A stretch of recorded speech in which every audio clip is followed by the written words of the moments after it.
Hello everyone, this is AetherNightmare and welcome back to Final Fantasy XIV. It has been a while, about half a year, since I have logged in.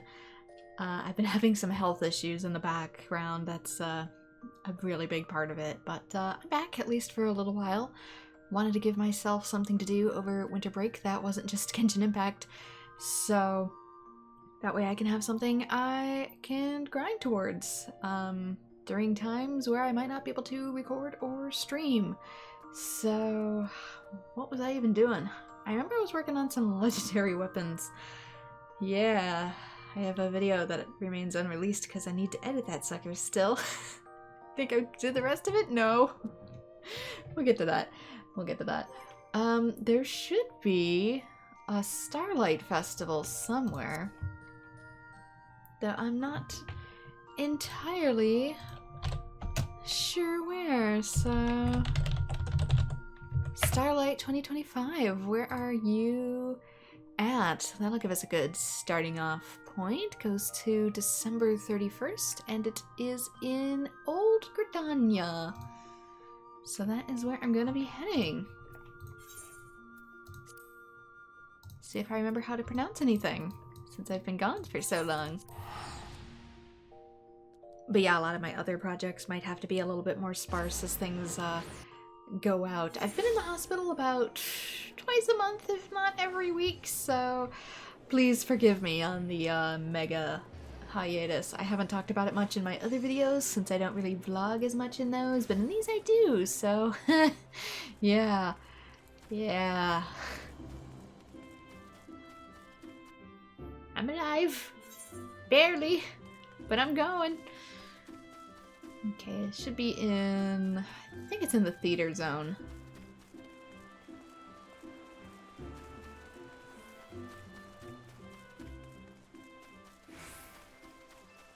Lots of medical procedures. Just had an MRI last week.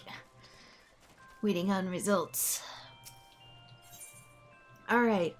We three Kinder Punch? Could use some help from an adventurer. The quest is available for limited time only. Ah, Bren, what a pleasure it is to see you again in this most festive of seasons. Allow me to reiterate my thanks to you for your contributions to the Starlights of past. Inspired by old Ishgardian tale, the Starlight celebration is about granting the wishes of children, and this year we're bringing back the festive market that offers joy and merriment to young and old alike, the Starlight Stalls. The first time around, the Carline Canopy supplied us with Kinder's Punch, a kind of mulled punch, oh it's wine, where we provided to guests.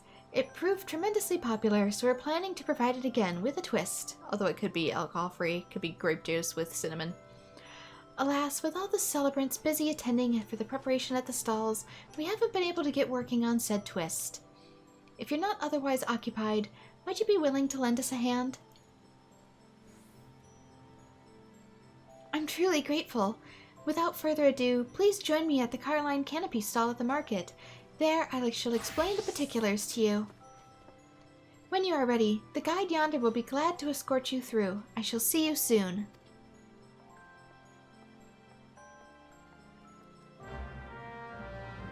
Alright, speak with the guide, who should be right here. Ah, so you're the adventurer who's agreed to help us. If you would follow me, I shall take you to the Starlight Stalls.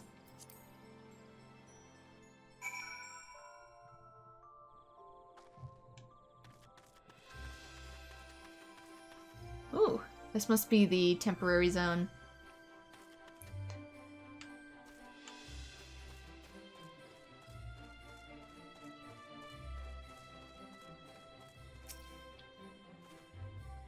My thanks again for assisting us.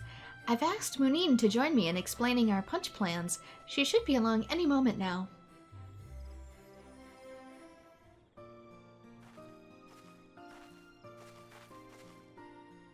Ah, so you're the adventurer who's been roped in to help.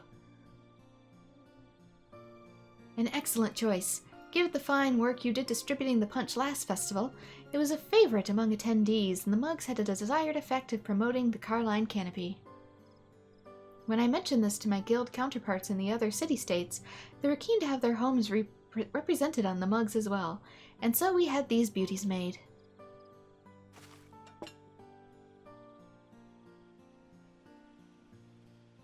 So we have Limsa and Uda. They bear local vistas and motifs, such as the galleon for Limsa and a cactuar for Uda, with seasonal flourishes worked in for the festive touch.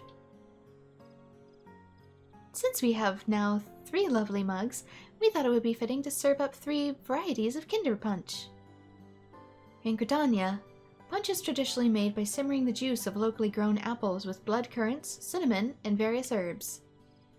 For the Leminson and Ulda varieties, I'm keen to incorporate ingredients found in their respective locales, but I haven't been able to decide on what.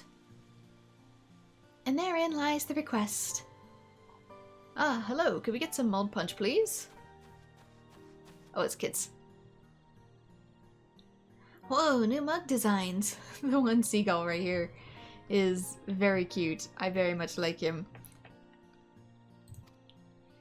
Are the pictures of other cities? I wonder what they're like. Ah, young Joltain, the punch isn't ready yet, but it shan't be long now. We are currently preparing 2 new varieties you see using ingredients from the cities shown on the mugs. It does me well to see the younglings' curiosity for faraway lands. It further motivates me to serve up Kinder's punch that will not disappoint, which brings me back to the task we have for you. We ask that you investigate what ingredients we should use to create punch that best captures each nation. Gridania's market attracts so many visitors from the realm over, and adventurers such as yourself should have no trouble identifying suitable individuals and coaxing out relevant information. I know Limsa has citrus fruits because of the oranges there. I was going to go with either eggnog or citrus fruits because they have the dodos and they have citrus. I'm trying to think what Wildaz would be. Your confidence is most assuring. I shall appraise the other celebrants of your situation and then return to Mikoto's amphitheater. I look forward to your findings. What's that one Spanish drink that's made with rice and cinnamon and star anise? I can't think of it. Oh, they have the Yule log. I love roll cake. Okay, where? Probably gotta head out of this zone.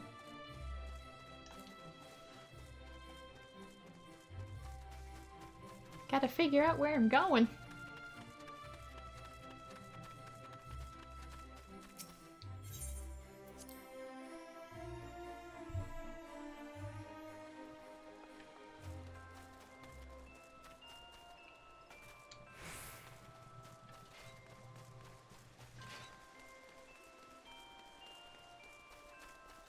Yeah, but it sort of reminds me of like rice pudding, but in drink form.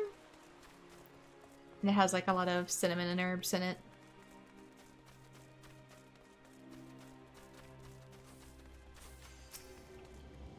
I actually made some not too long ago. It's a shame I can't remember the name of it.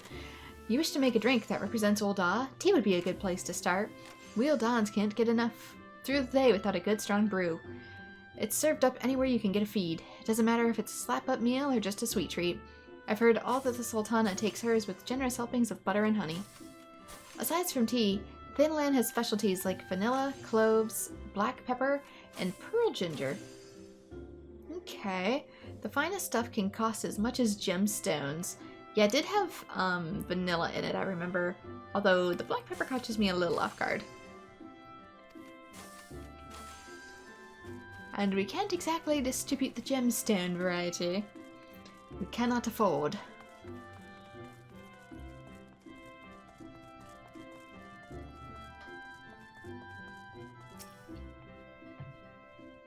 What's that? Ingredients that are distinctly Uldan? Well, most of my countrymen would say no pollen spices, but would be selling our cuisine short, for dining should be an adventure. The thrill of the unknown, the triumph of audacity, a dish should have all the drama of championship about the Colosseum, oh yes. I do like cactus juice. I do like aloe vera cactus juice. Such an experience may be a little stimulating for children, but we grown-ups can appreciate a little excitement, would you agree? It's very similar to like a cucumber juice, but sweeter. And apparently good for your stomach. But I have not tried it since my sickness. You want to make a punch with Leminson twist? Then you'll want to use plenty of Lenosian oranges. I was right. Lowland grapes and lemons. Lenotian citrus is renowned far and wide. It's featured heavily in Leminson cuisine ever since sailors started using it to ward off scurvy, and I always ensure that our restaurant has ample stock. I'm in charge of procurement at the Bismarck, you see. If you're after quality citrus, I'll be glad to introduce you to our suppliers.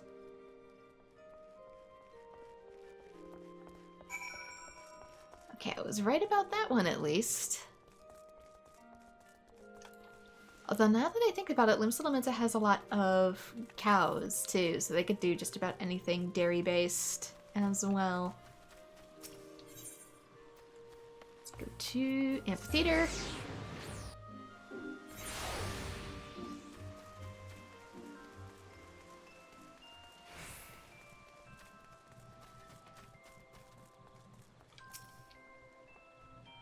Welcome back. Were you able to learn anything promising?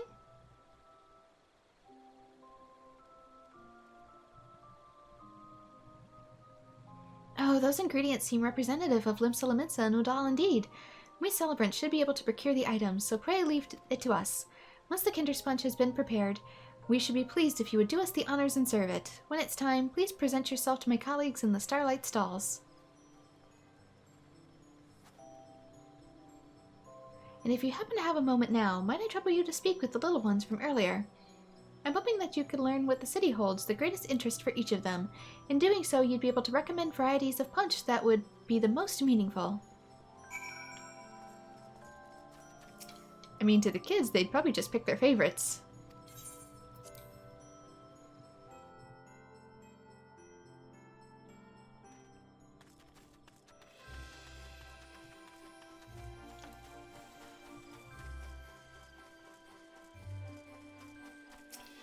Did I have a present train? This punch is almost ready. I can't wait to have some. What do I like to eat? Fruits. We have apples and berries here in the wood, but I'd love to try fruits from other places too. Yeah, I can have a little bit of apples at the moment. Grapes, not so much. I think I might be able to have white grapes, but I can't have red grapes at the moment. I can't have anything with too many tannins. So that completely knocks out wine. Oh, you're an adventurer from before. The mold punch is almost ready. Hooray! I want to learn about new places, so it's hard to decide on a punch. There's an ocean in Gridania, so it's my dream to go sailing everywhere on a big ship.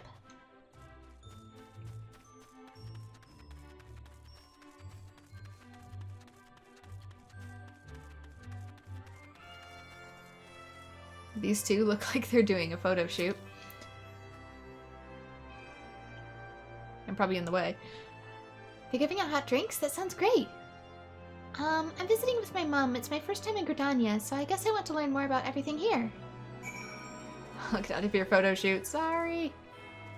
I'm stuck.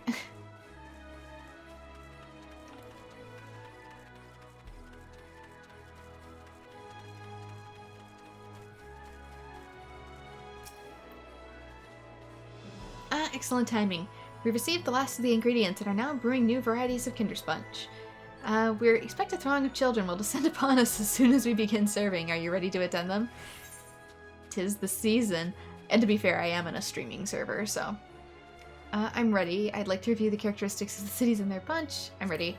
The following event cannot be skipped. If you wish to cancel any pending Duty Finder registrations, I'm fine. I don't have any going at the moment.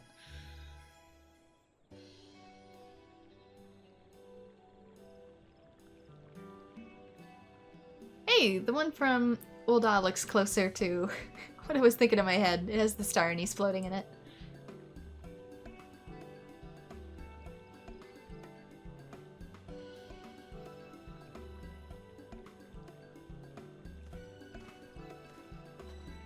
And there he is, the man of the hour in the background. Not the kid. Referring to Godbird. A friend of mine used to live in Ul'dah, and he tells me stories about it. I've always wanted to know what it's like there. You have something like that? You did say Gridania, right? I was half paying attention.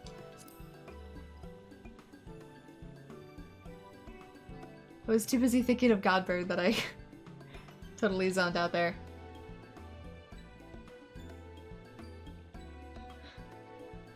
And it is late for me. This is really good, but the flavor's really old on. Sorry. I wasn't paying attention. I'm gonna get my friend to ask him about it. My bad.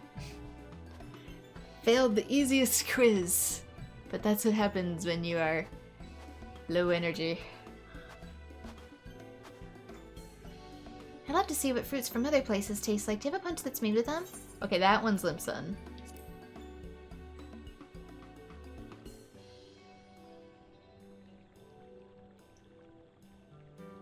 And the little gourd looks like a little bomb in the background. On the table, it's cute. A little more Halloween-y. But... oh, it's sour but sweet, I love it. I had no idea they grew so many types of citruses in Lenosha. What is that? I know what the nutkin is, but what was the other thing? You're for punch too? Come on, let's go up together. Alright. There's a place called the Coliseum where gladiators fight each other. I want a punch that'll make me feel like I'm there. Okay, that's old on. Well, again, I've never had mold punch before. I'm not sure which one I should try. I'll give you the Gridanian so maybe I can get one right.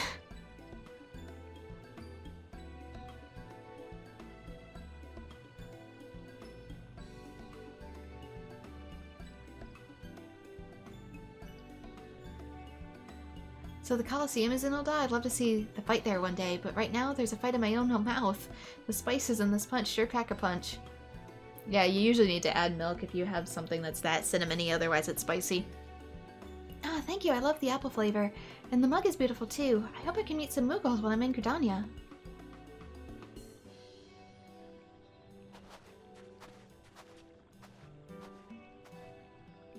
And the roast beast! An actual roast beast in the background as well.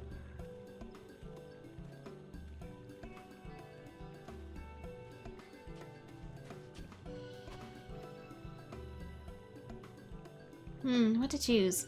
I always feel like a punch makes me feel like I'm sailing somewhere far away. Okay, that's Limson Punch.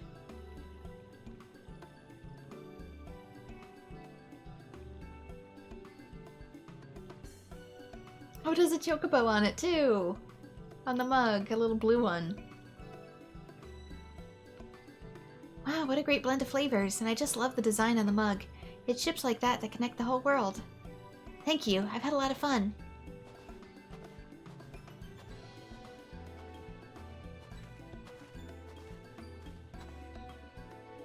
It seems the children really enjoy their punch. You did well indeed with your selections. From here on, we celebrants will tend to the punch distribution with our fine example as a guide. You need only report back to Amagarnji. She will be eager to know how we fare. But is he around here still? Please leave the rest of the distribution to us and report back to Amagarnji. She'll be eager to know how we fare. Where is Santa Bert? I have lost Santa Bert. Where did he go?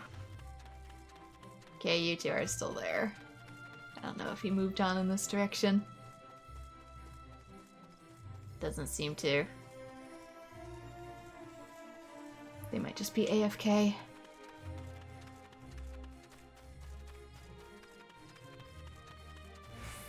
I just want to see if he's here.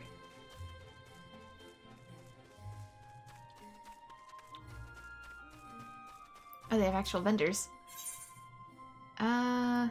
Can get dyes. And some other crystal stuff. We're currently preparing our new product range. Please come back later. Later?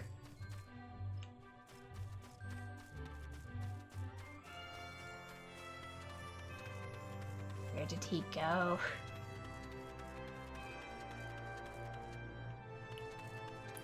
Typically he's up around here somewhere.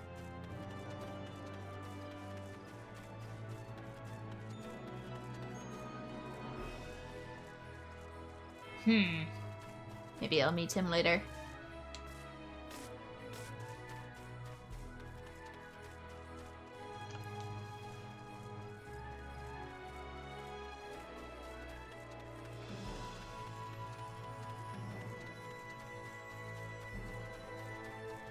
Right, back to the amphitheater.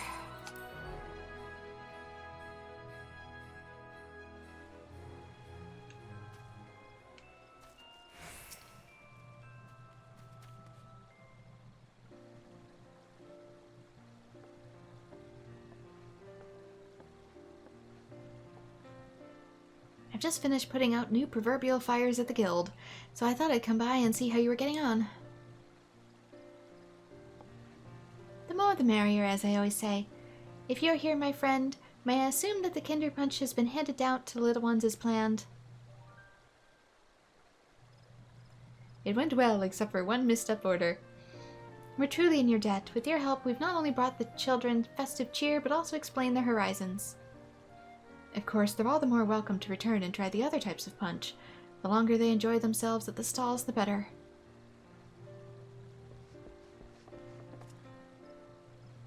There you are, adventurer.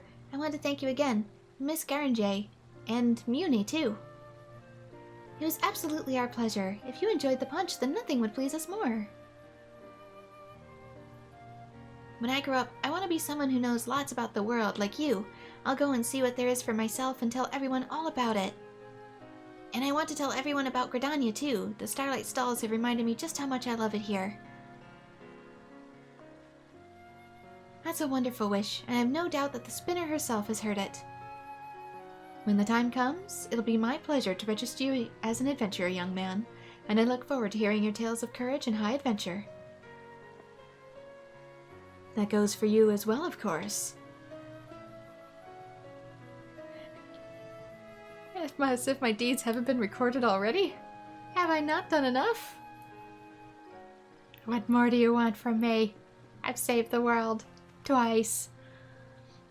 It seems you've truly inspired young Jesslane, and you should still have time to spare. You could potentially inspire even more souls by helping us serve up more Kinder's Punch. We'd be glad if you simply enjoyed the festivities here on. It's entirely up to you. While the celebration continues, our guide will be pleased to show you to the stalls. Many thanks again, and happy Starlight. Seasonal quest complete! Vendors at the Starlight stalls are now open for business. You can speak to Saturnine at Starlight Celebrant at the Starlight stalls if you wish to serve more Kinder's Punch. In doing so, you may well encounter some familiar faces. Oh, then it might be worth it. The Splice of Starlight. I hope you enjoyed the Starlight stalls to the fullest. I shall head there myself shortly to try the new varieties of punch. At this time of year, few things are better than warming oneself up with a hot, delicious drink.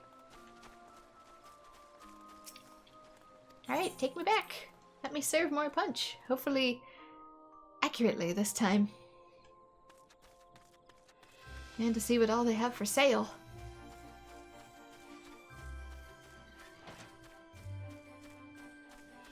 Any of these? They have the Japanese style Christmas cake.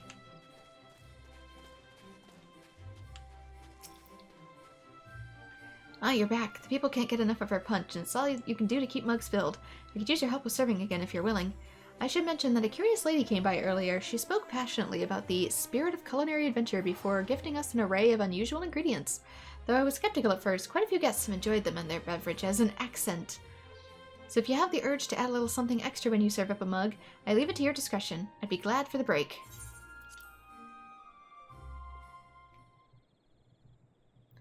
You bring pots of punch to a gentle simmer. The enticing aroma attracts someone to the stall. The owner— oh, I get to pick who it could be. The owner of the Carline Canopy, the proprietor of the Drowned Wench— I kind of like him. The proprietress of the Quicksand, one of the Seed Seers, the Lord Commander of the Temple Knights. I'll do him first. Just because I feel like he's a fun bloke. And he's helped me out along my way. Ah, I couldn't help but come to see our Limson mugs being used, and suffice it to say, I'd be much obliged for some punch, too. Standard Lemonson Punch, Sweet Tooth Lemonson Chocolate Punch.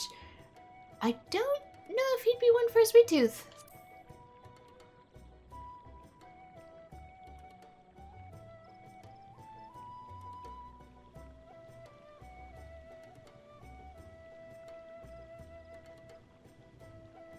Ah, the sourness of the citrus and the sting of the spikes makes for a right drop.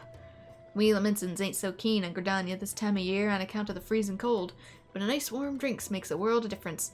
This'll keep me going as I take in the sights neath the snow. Any road, I'd best be on my way. Thanks for the hospitality. Next time you're in Limsa, stop by the wench and I'll return the gesture. Yeah, it's about 5 degrees here. Fahrenheit, so it's been cold. Alright, let's do it again. Alright, I guess we can do everyone. The owner of the Carline Canopy.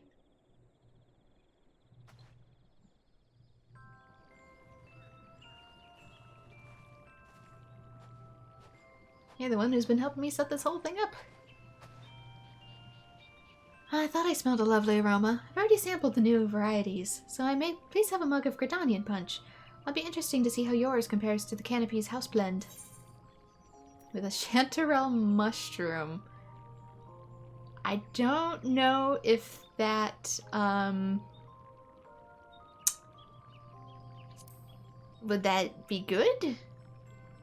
Is that something I should attempt? It sounds like it'd be bad. I've never had chanterelles, so I guess I wouldn't know. Is this grated chanterelle? Interesting. These fragrant mushrooms are sought after for culinary and medicinal purposes, but I never imagined tasting it in a sweet drink. While it might require a more mature palate, there's a depth to this punch that's quite enjoyable. I'd be happy to have it again. Well, I should return to my duties. When you have a spare moment for your own, do come relax at the Canopy.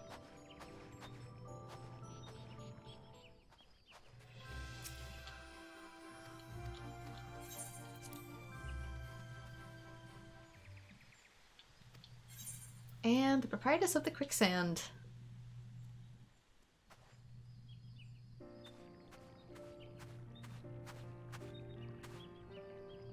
Munia invited me to Gridania for the Starlight celebration, and I can't say no. Might I trouble you for a mug of Uldan punch? With no pulp.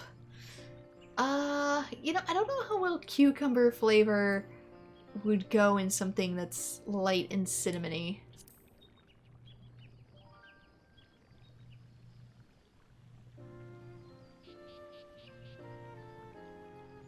Since I haven't had nipple cactuses before, but I have had aloe vera, and like I said, it tastes like sweet cucumber, and I just don't know if that would mix.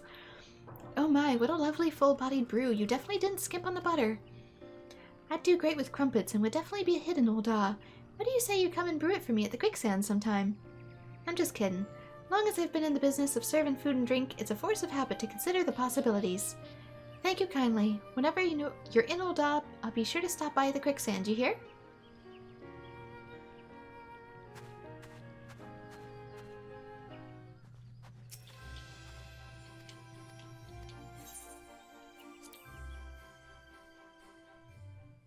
The question is now, which one of the Seedseers will it be? Which sibling? Rayasena. Not a punch for the guests. What a delightful idea. Lest you wonder, my sister Kana is busy as is her wont, so I'm attending the festivities in her stead. I shall have the Gridanian punch if you'd be so kind. The Moogle Pom-Pom surprise. That sounds like it fits. Did you say Moogle Pom? No. So it's simply a confection made to resemble a palm, and it's certainly a relief. As for my companions especially, without further ado, then I shall give it a taste. You are being watched with great skepticism, Kupo.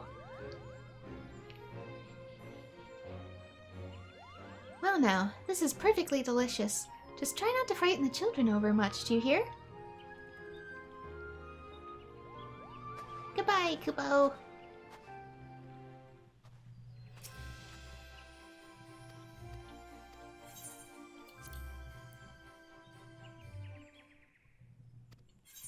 And last is the Lord Commander of the Temple Knights.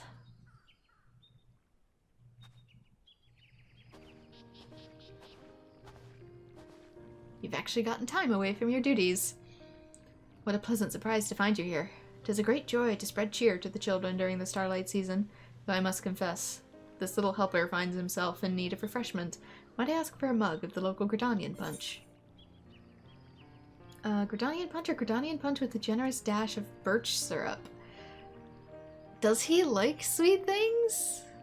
I don't know.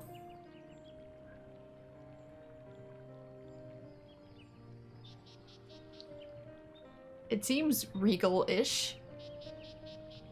So maybe? Well now, while this punch tastes quintessentially Gridanian, there is no mistaking the Ishgardian accent. Might this be an acknowledgement of the Starlight celebration's origins? Yet regardless of the intent, the generous amount of birch syrup is a wonderful touch, and during this most special of seasons, I shall allow myself the indulgence. My thanks for the fine drink and company both. By your leave, I shall return to my duties.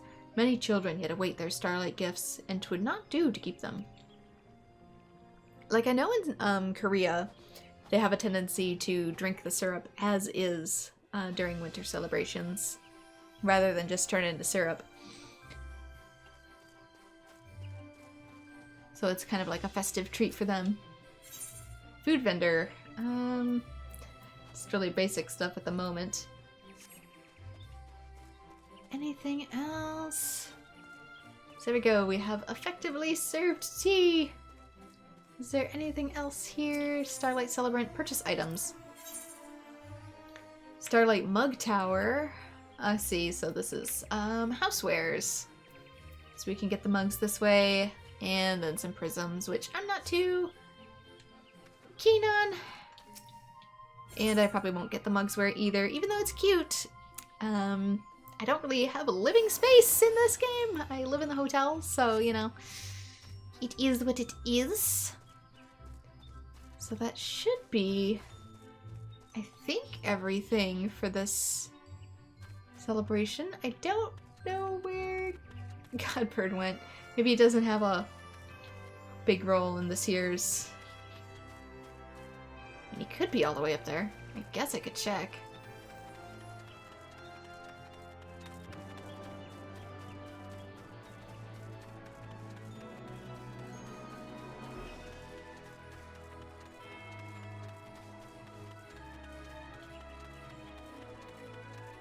I wish to see my Final Fantasy family.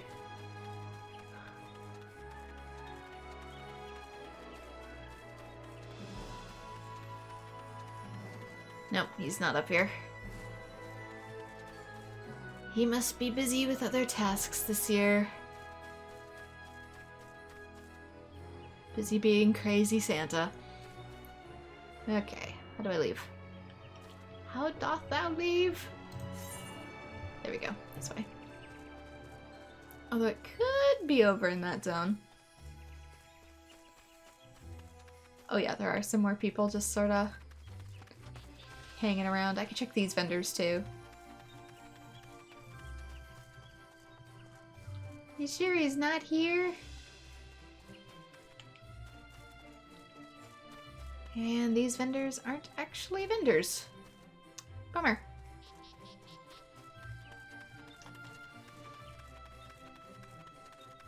Okay, I'll check to make sure that there isn't more to this quest. And then I shall find something else. Well, the side questing. The post-Heavensward side questing.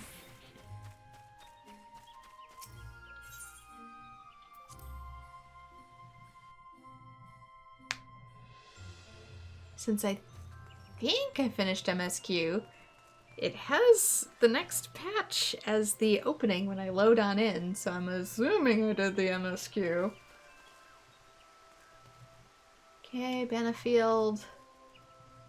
Criers. I just want to make sure I'm not missing him. I don't think I'm missing him. Okay. Let's check that journal.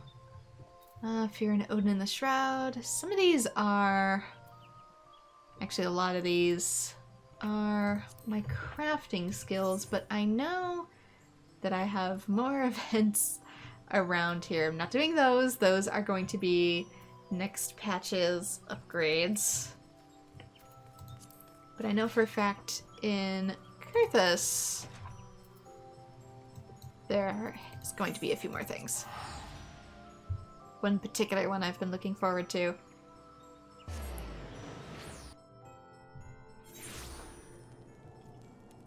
Let's see. Let's double check them. It's level 60. It appears to be waiting for you, ascending to the Imperium. I don't think that's a Heavensward one since it's level 60?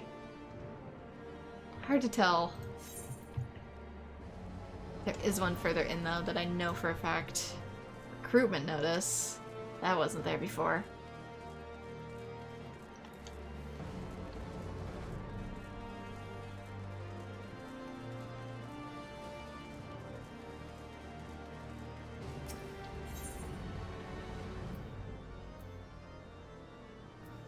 Should be somewhere over here.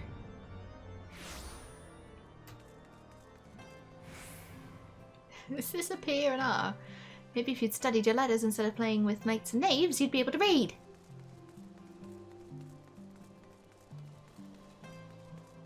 Okay, where is she?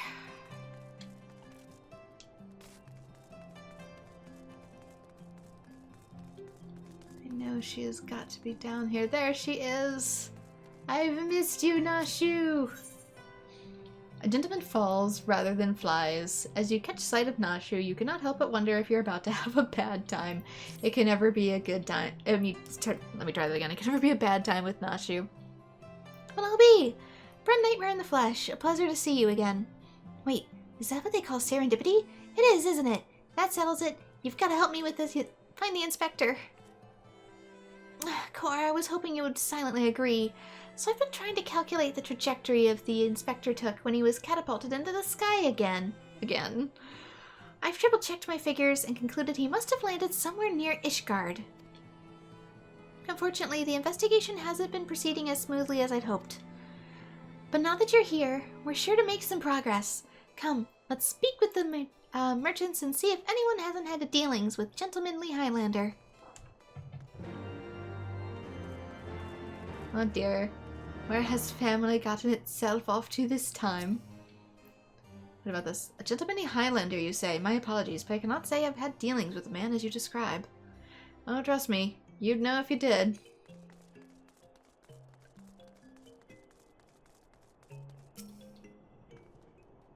Good morrow to you. Oh, you're looking for someone. A gentlemanly Highlander. I do not know this man of whom you speak, but mayhap Mistress Elise does. She's well acquainted with a rather lot of merchants and noblemen.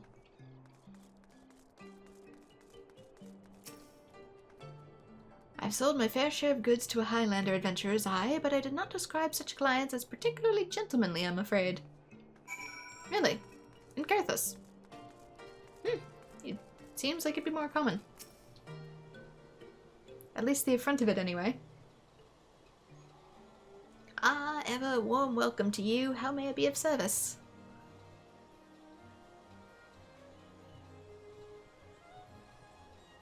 A gentlemanly Highlander, you say? Now that I think on it, I've heard tell of a foreigner who may be the man of whom you speak. Begging your pardons, miss, but did you say you know Inspector Hildibrand? An acquaintance of yours, I presume. I do not know his name, only that he is here by invitation of Lord Edmont, or so it is rumoured. Surely, as a ward of House Fortom, it would be a trifling matter to go and ask after him at the manor.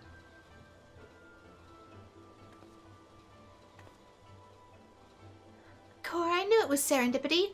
The Fortom Manor.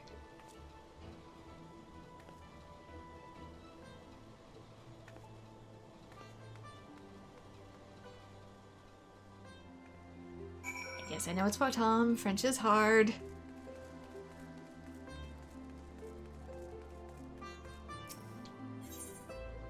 Okay, should be Siminger. It's been a little while.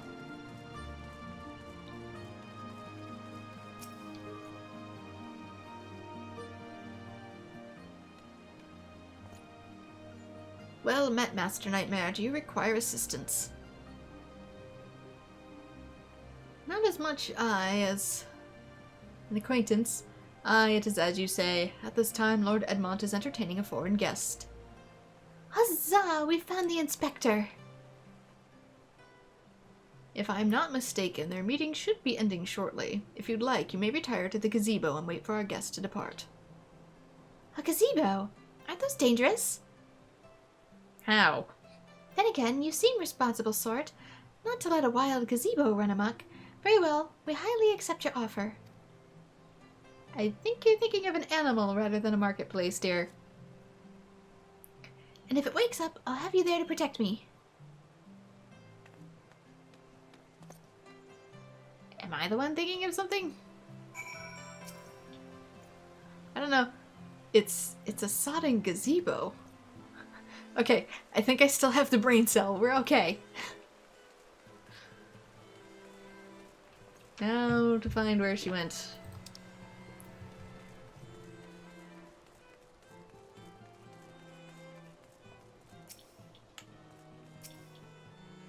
With powerful magics did they tame this dread fiend? I mean, I've seen enemies in Tales games that look kind of like beds or gazebos.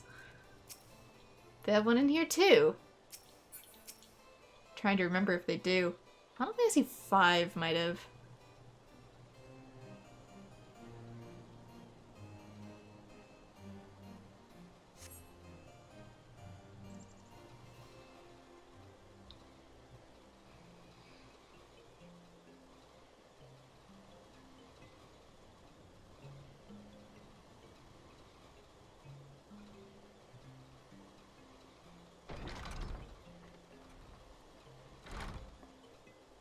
That must be Inspector Hildibrand.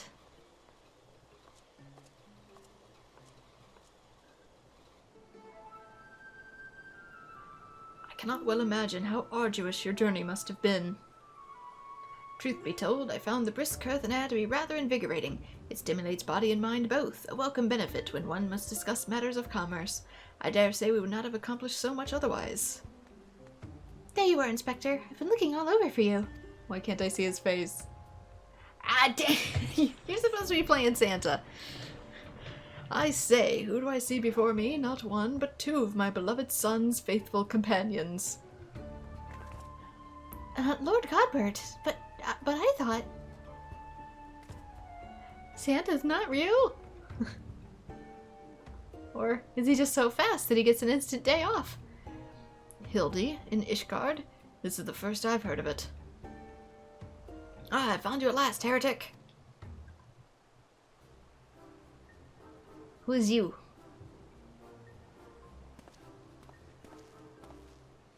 Yes, you, the hulking brute with a mad gleam in his eye. He's wearing sunglasses.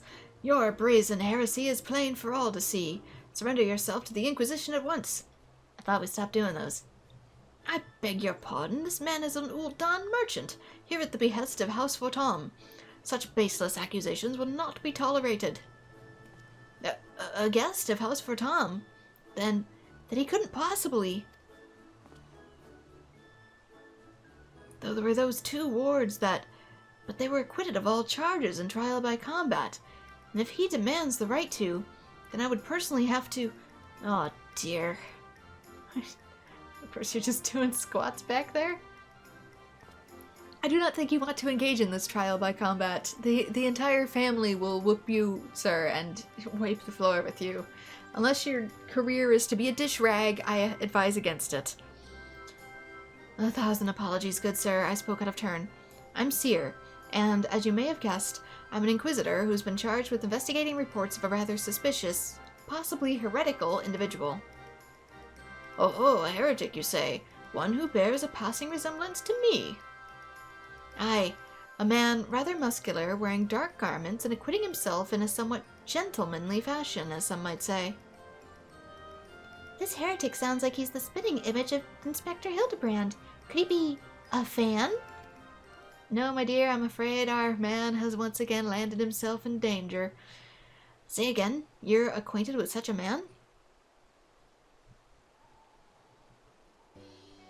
I see. And the man you're looking for is Lord Godbert's son. It would seem that our investigations may be connected. So I will put you to a proposal. The first reported sightings of the heretic I'm tracking come from Falcon's Nest. Mayhap we should journey there together. It is after all possible that we are seeking the self-same individual.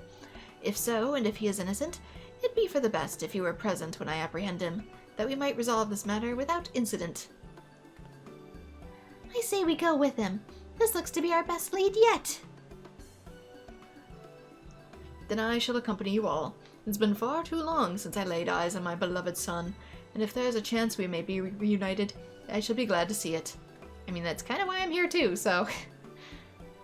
Then it is settled. We shall leave for Falcon's Nest at once. It's been many moons, and I miss the serotonin granted by my digital family. And thus, here I am.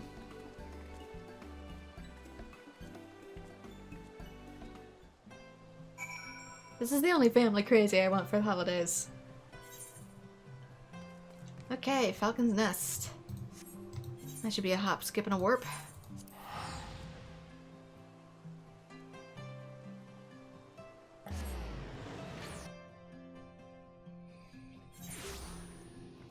Oh, what's going on over here? I am this way.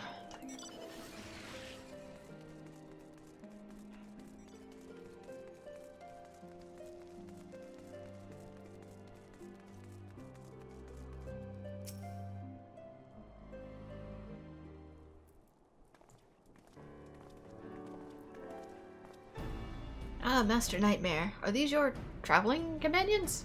He's in shorts.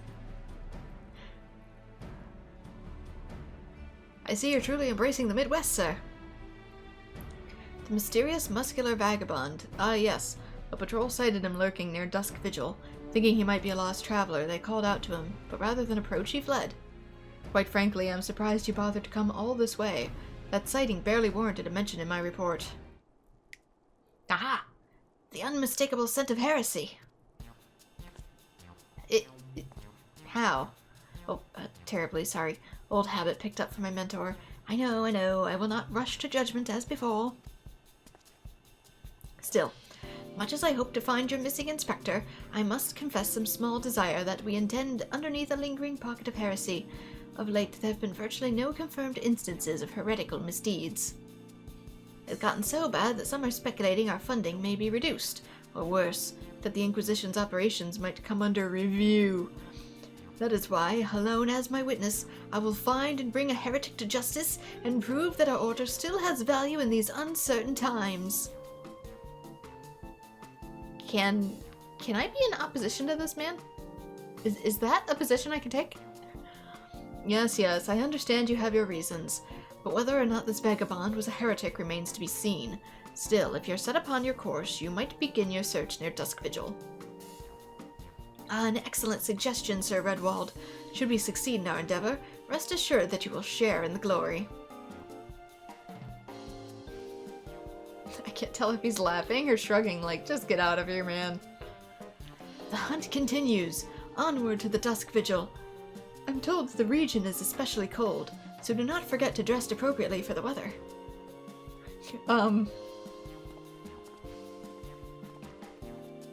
Yeah, I don't know if this man feels cold. Where did your coat go, actually? Did you lose it? I suppose I have to pray for the boy's success.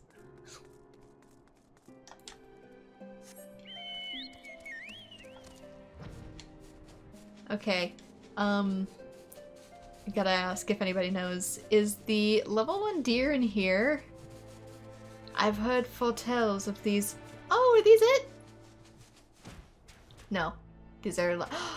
There it is! I found it! Don't worry, I won't hurt it. Hello, cutie! Here we go. Final Fantasy XIV history. I do not know how to pet it, but it is here. I found the baby deer. I found our little Christmas celebrity. I don't know how to do a pose. Can I pet? Oh, I can! I can pet! I can pat. Yes. And there it goes. There. I have completed a legendary head pat.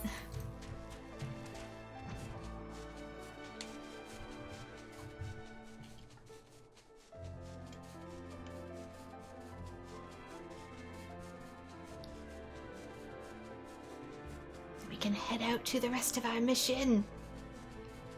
Since, yeah, I guess that isn't supposed to be here. So it's like a missing no for Final Fantasy XIV. They oopsed it in. So it probably won't stay. It'll probably get patched out. But in the meantime, take your pics with it, pat its head, show it love and kindness. It's just a baby.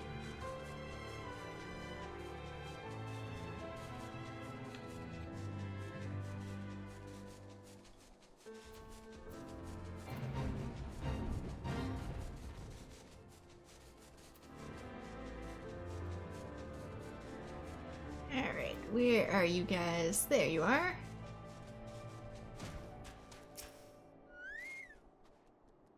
The land has a beauty all its own, don't you think? A pity my dear wife isn't here to enjoy it.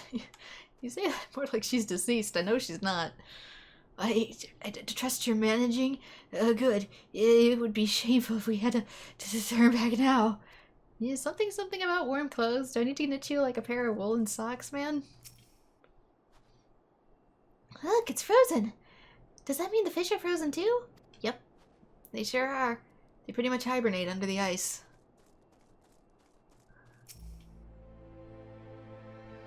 Wait, Gobber has even less clothes. Didn't he at least have a shirt before?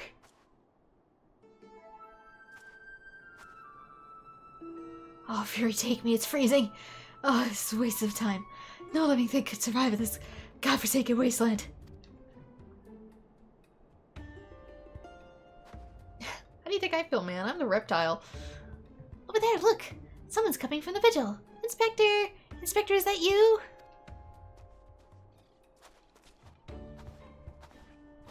Maybe? He's got the boots. Oh, but not the build. Oh, as I live and breathe, of all the places to be reunited with Master Zombiebrand's compatriots, how fare you all this fine afternoon? Hark! A heretic raised from the dead by his brother's unholy magics! Oh, he's not a heretic. He's one of the gentle dead men. What brings you so far from Oldog, good sir? It turns out in these wastelands I don't rot.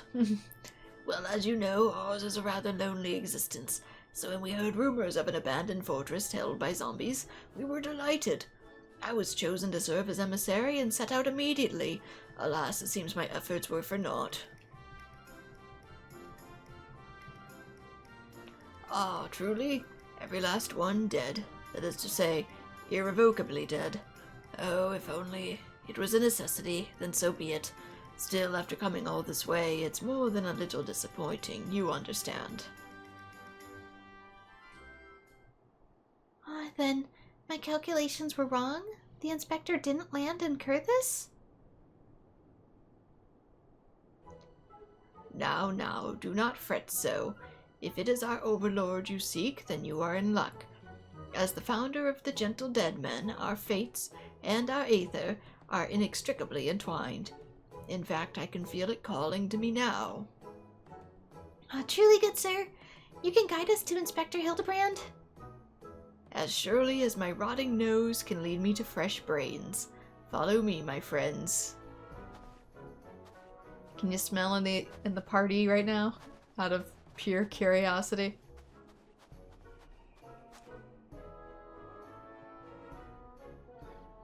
One must remain vigilant for heresy, for it can manifest in a myriad of ways. 'Tis a vile, insidious sickness which must needs be burned out ere the infection take hold. Surely zombification would qualify, yes? I mean, maybe the turning of into zombies, but I don't know if the zombie itself, because technically he's a victim? Confound it, they've left us, my words have escaped me. They've left us behind. My tongue is frozen. Apparently I cannot talk.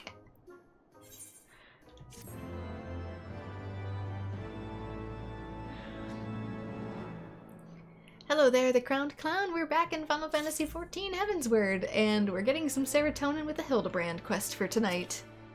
Inspector Hildy has gone missing. Apparently he has been launched into the skies, has landed somewhere, and we are trying to figure out exactly the coordinates. Seer's look of utter confusion is one you know all too well. Yes, I wear it frequently. Who do they think they are, commandeering this investigation, and employing a zombie as a bloodhound? It beggars belief. We must regain control of the situation. With me, Bren. What makes you think I ever have control in these situations? What makes you think I want it in this particular party? I quite enjoy the chaos of this family, thank you very much. That's why I'm here.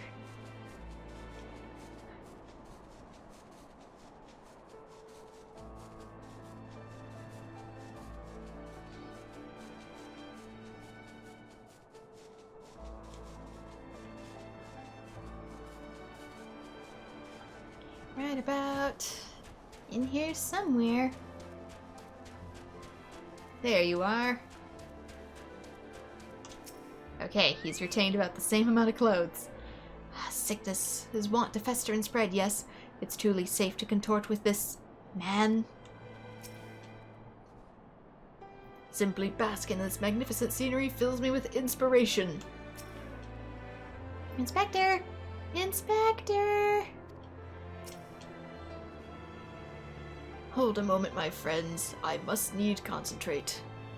Master Zombiebrand is indeed nearby, but there's also something else. Mayhap a powerful magic confounding my senses. I can guide you no further. We must needs split up and search the area.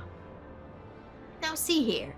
These wastes are infested with beasts alike, and you would have us split up. Bren can handle themselves, true, and you've clearly no reason to fear death, but what of Miss Nashu here? I take your meaning, my good zombie. Bren, please say to the lady's protection. Always.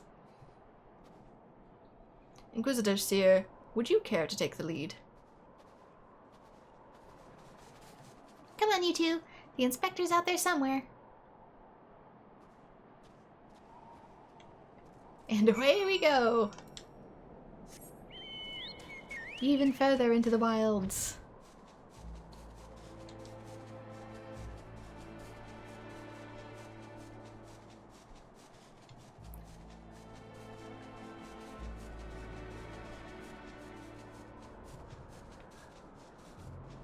For Hildibrand and the serotonin he brings. Ah, the sculptured legs clad in gentlemanly trousers. I know them. Wait, where? Am I blind? I can't. Where are you looking?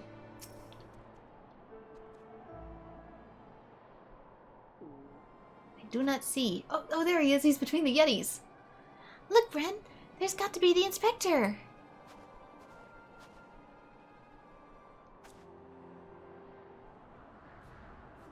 And he's surrounded by giant fluffy man-shaped gazebos. Nay, my lady, those are not mere gazebos. Note their regal bearing. They are gentlemen gazebos. Fearsome yet fastidious foes who would surely tear me rotting limb from rotting limb. And they're after Hildibrand. Only Bren can save Master Zombiebrand now. You have my axe. As I see it now, they're more dignified and gentlemanly than your average gazebo. They're not gazebos. Beg of you, get to Master Zombiebrand before it's too late.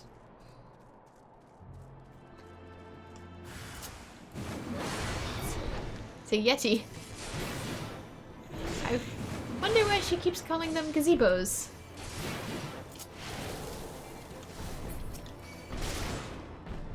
Hopefully my grid hasn't been too changed. Doesn't seem to be. Alright, give me a pull with these gentlemanly legs.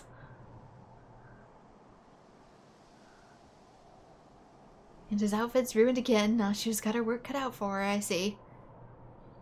Hopefully they're not frozen too stiff.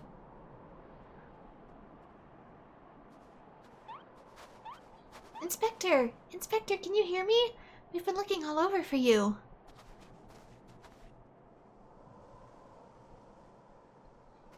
Oh, but this just won't do.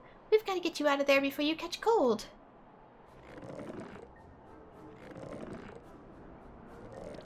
Is he stuck in the permafrost? No, you gotta pull up, not sideways. This is just Pilates with no effort. Ugh. Up and at 'em. Everyone is waiting for you. I didn't even help. Oh, forgive me. If I pull any harder, my arms are like to tear. There you are. We heard shouting. Have you perchance found something? Fury take me, is that my heretic? Confound it, I wanted him alive. Inspector Hildibrand is definitely not a heretic, and he's probably not dead either. He's just hibernating, like last time. I mean, technically last time he was dead. Hildy ever was a late riser. Fear not, my wife and I had our ways of waking him. You could probably just yank him straight out. Yeah, we all know better. There goes the rest of the clothes. Hildibrand, Heliodor, Maximum! Break up right this instant! Did you just limit break? Didn't even know Goldsmith could limit break. It's a new one for me.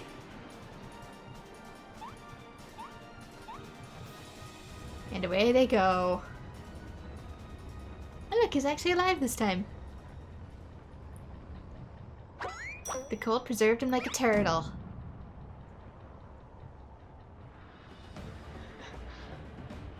Oh, this family.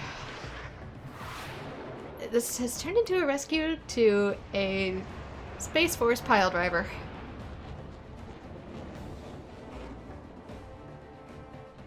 Let him land with his feet at least.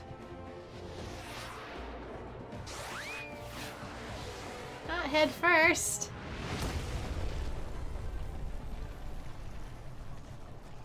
Hopefully they're now not both stuck. Well, and now he's even deeper. Great job. Was the Manderville meteor strike or the Manderville meteor dive? Mayhap Julian was right.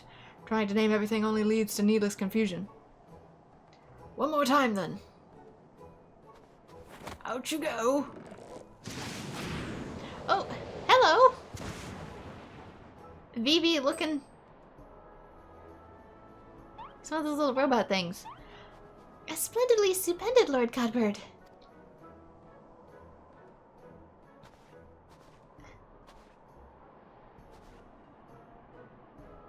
You miss me? Where am I? The snowy wastelands of Kurthus? And who are these people I see before me? No, I've been forgotten. He has amnesia. Ah, but of course, who else would venture into inhospitable climes and wake me from my slumber sweet but by my beloved fans? Do I need to do the Hildibrand dance to get him to remember? Why do I feel as though I've stepped through a portal into an alternate reality unbound by the laws of logic? Close enough, man. Close enough.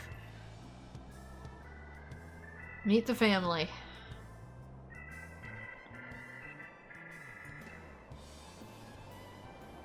What is that, a mammoth? Where did it come from? Mammoths, that's what those are called. Like Gigi. Oh, that. When my father drove me into the earth, I found it buried beneath the snow. Just magically was able to unearth it.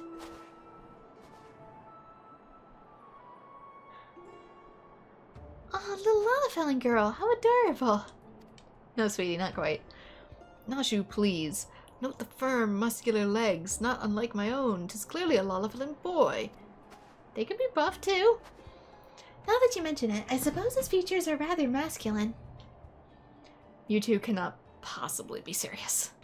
Oh, they are. I am the very soul of seriousness, good sir, especially in matters of deduction. It is undoubtedly a young boy who, much like myself, fell into a deep slumber upon being buried beneath the snow. Now then, let us gently wake him to ascertain his identity. You're lucky he's a machine. Good gracious. This is how you treat a child? That'll do it. Geek, geek, geek, geek. And to think you're Santa Claus, I should now reconsider a few things. What is this place? Who am I? I gotta need you too. I guess the snows do that to people. What is that expression even meant to be? What in the world? Alright, everybody back home to ascertain for concussions and hypothermia. 'Tis not in all creation that cannot be repaired with a little tender love and care. But with a hammer got burnt against a potential child, surely there's a perfect logical explanation for all of this. Yes, insanity. Master Zombie Brand is alive and full of beans. It is a miracle. Inspector Hildibrand's back and he brought a friend. I remember nothing.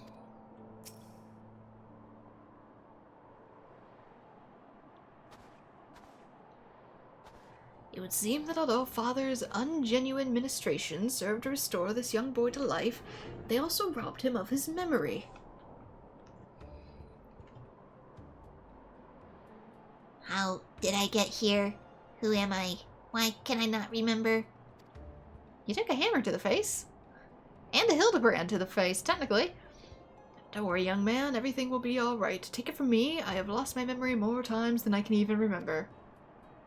Then can you help me to remember?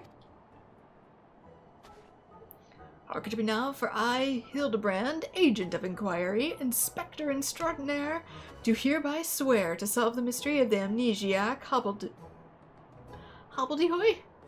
Is that word? Hobbledehoy. Oh, wonderful, wonderful. I'll get started on a batch of nauseous delights. Effective as your explosives were in the past, I suspect that young Gigi lacks the healthy constitution required to survive such an approach. Gigi? Is that my name? When you woke, you were muttering, "Gee-gee-gee-gee." I suspect the phrase may hold some significance for you, so until such time as you learn your real name, I will say why not adopt it as a playful moniker. But that is just a sound all mammoths make. Oh, what kind of imbecile goes and names a mammoth Gigi anyway? Or Gigi. I mean, wasn't the last one also named Gigi? At the goldsmithing shop? Gigi. I like this name. Thank you, kind sir. But how will this new name help me to remember who I am? Patience, Gigi. This is only the beginning. Next we'll return to the city and see if we cannot find any who know who you are. Come along. He's probably been buried for like 100 years, if not more. Poor thing was probably there since before the War of the Dragons. Now that I know our overlord is safe and sound, I too must take my leave of you and return to my brothers. I dare say rigor mortis will set in if I remain here any longer. Bound for that land, then allow me to accompany you. Julianne will give me no end of trouble if I keep her waiting much longer, though perhaps she will forgive me once I tell her of Hildy's return.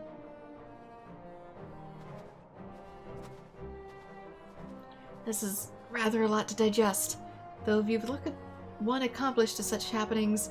In any case, regardless of Mistress Nashu's protestations, the inspector will not be granted access to the capital until we can confirm that he is not a heretic. You have my word that he will be treated fairly.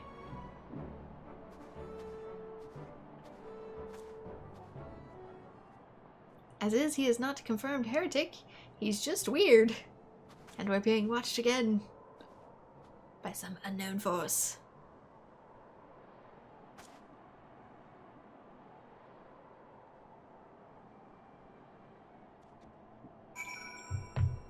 Okay, back to Ishgard.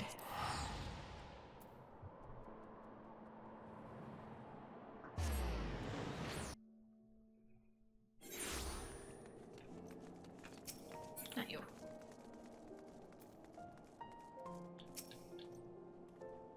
Fury take me. Ah, that man. Ah, Bren. I suppose you've heard the news, then, that Inspector Hildibrand was cleared of all suspicion and judged to be no more than an eccentric curiosity. If you're looking for him, good luck. I wanted to thank him for his cooperation, but as soon as the Temple Knights released him, he and his assistant ran off to God's knows where with that mammoth in tow. As for my investigation, in spite of all the twists and turns, I managed to salvage a satisfactory result. As for the Inquisition, as far as the Inquisition is concerned, The suspicious vagabond was not more than a zombie which wandered away from the Dusk Vigil, sickness which has since been purged. So it would seem that all is right in the world once more. For now I have no doubt that the inspector will turn up again like a bad gill, and when he does, trouble is sure to follow. Can any gill be called bad gill, though?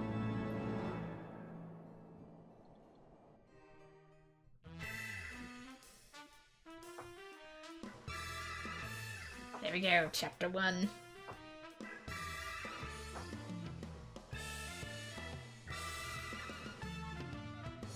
I can sort of read this, but also sort of not. See you, Inspector. See you later, Space Cowboy.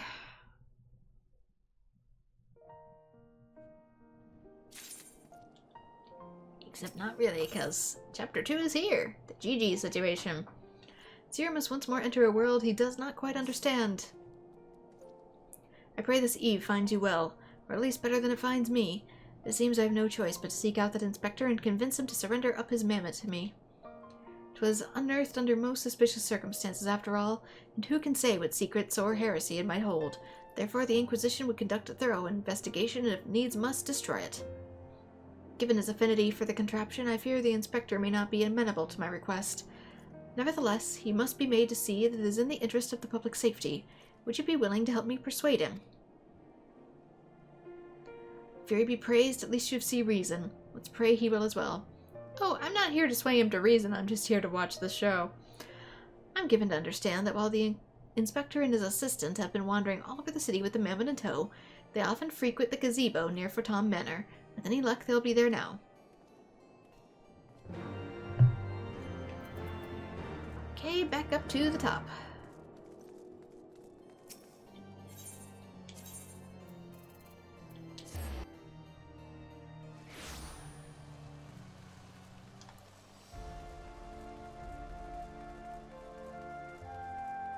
Nope, not up here. This way. In between the streets. I'd actually change my outfit too. Just because this one I feel like the axe gets in the way.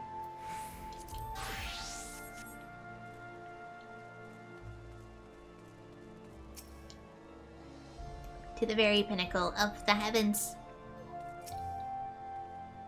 Isn't he adorable? He really is. He looks like Vivi.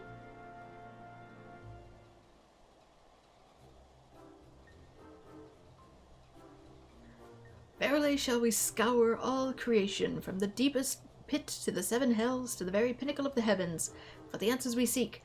Every day shall be filled with grand adventures, the stuff of fairy tales and legends. Huzzah! A grand adventure in the deepest pit of the seven hells. Just so. Such is the creed of Hildibrand against Agent of Inquiry Inspector Extraordinaire. He's doing it too.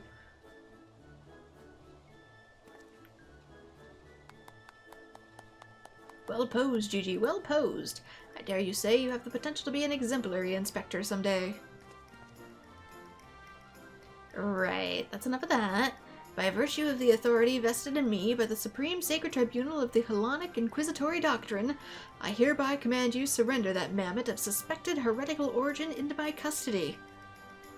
Why, hello there, Brandon, Inquisitor Seer, ever the jester. Accusing poor Gigi of being a clockwork heretic when it's plain to see he's merely a precious young lad. Oh, there you go again, confusing the poor girl. As if those big, beautiful, boxy eyes aren't the soul of femininity. Nashu, please. Were you not witness to the magnificent display of Manderville masculinity mere moments ago? Gigi, non-binary icon. That's 'cause you haven't taught her any better. She needs a proper role model to show her what's what.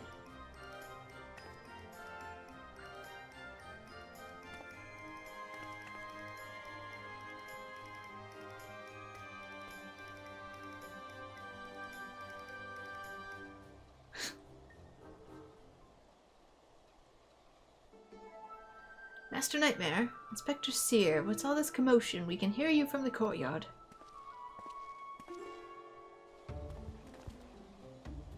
Oh, Lord Edmont, my sincerest apologies for the disturbance. I am come to see this mammoth on behalf of the Inquisition, a fact which I clearly explained to the inspector before you arrived. At which point they set to bickering about the contraption's gender.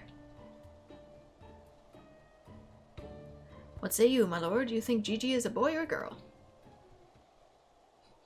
He's just gonna join in. 'Tis clearly a strapping young lad, no? Fury take me, not you too. Has the whole world gone mad? I'm afraid it's very contagious. Fine, fine. But even supposing that this Gigi is a real boy, you cannot deny that the circumstances of his discovery and miraculous resuscitation were most unusual. He cannot be suffered to roam the city with impunity until the Inquisition is determined he's not a threat. I beg your pardon, miraculous resuscitation?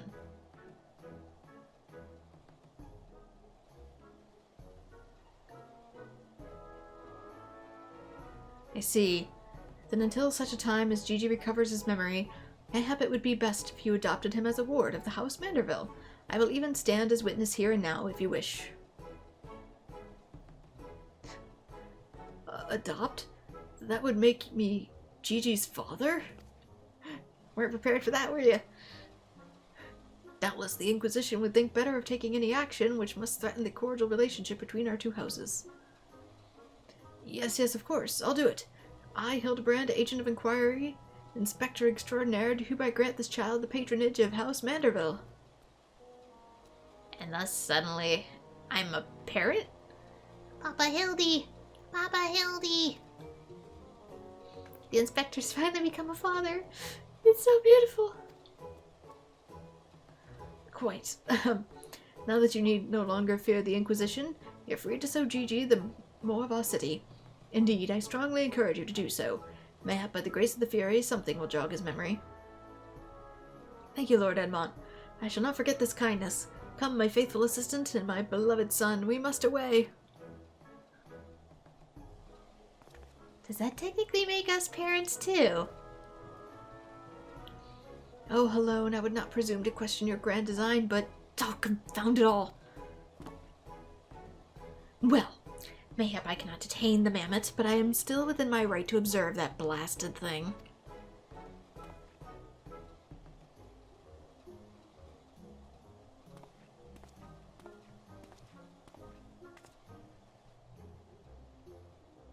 Lord Godbert would be pleased to hear that his son is as hale and hearty as ever. Not that I would ever presume to meddle on another father's behalf, and certainly not without consent.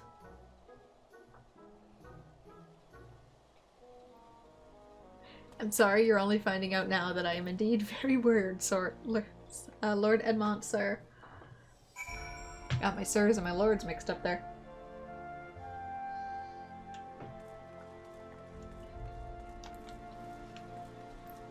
Okay, follow Gigi. Gigi? Where have you gone?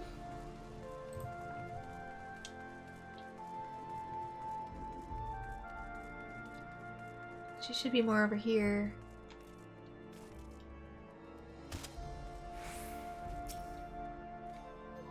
How long must I stand around waiting for that mammoth to do something passably heretical? I mean, you can do literally anything else if you prefer. Judging by the size of their estate, they've wealth to rival House Manderville. Sir, that's the castle. How wealthy are you? God, look at them halberds. I've never seen such a well-armed building before. Technically, they're not arming the building, per se. Come now, Gigi. Surely gazing upon this wondrous work of Ishgardian architecture stirs something within your soul. This grand manor of House Durinner? House Durin. Malatempsarta? Malatempsarta. Pray do not fill the mammoth's head with such nonsense. That is the supreme sacred tribunal of Hellenic inquisitory doctrine. I should know. I work there. Furthermore, I'm quite certain that there is no House Durin Malemptisarta and there is a rather ludicrous portmanteau of the 4 high houses, including that esteemed house which but recently stood as witness to your adoption. Oh, he glued them all together. No wonder I had trouble pronouncing it. Well, Gigi, do you remember anything? No, nothing.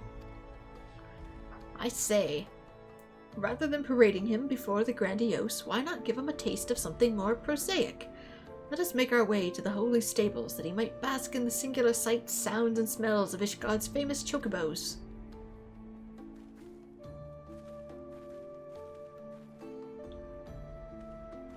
To the birds! I don't think the birds are anywhere near here, though. He's in the stables. It's probably on a lower floor. It's because, where am I? How do I get unstuck? I jumped down, so that's part of the reason. Oh, there's one.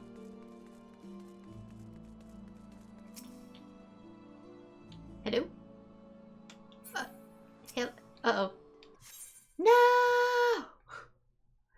No, the server connection was lost.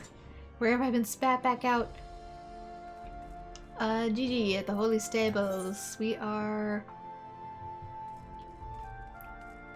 How far away was I? Okay. It picked me up after the cutscene then, so... It probably dropped like right after that cutscene, or even during it, for where I was loaded.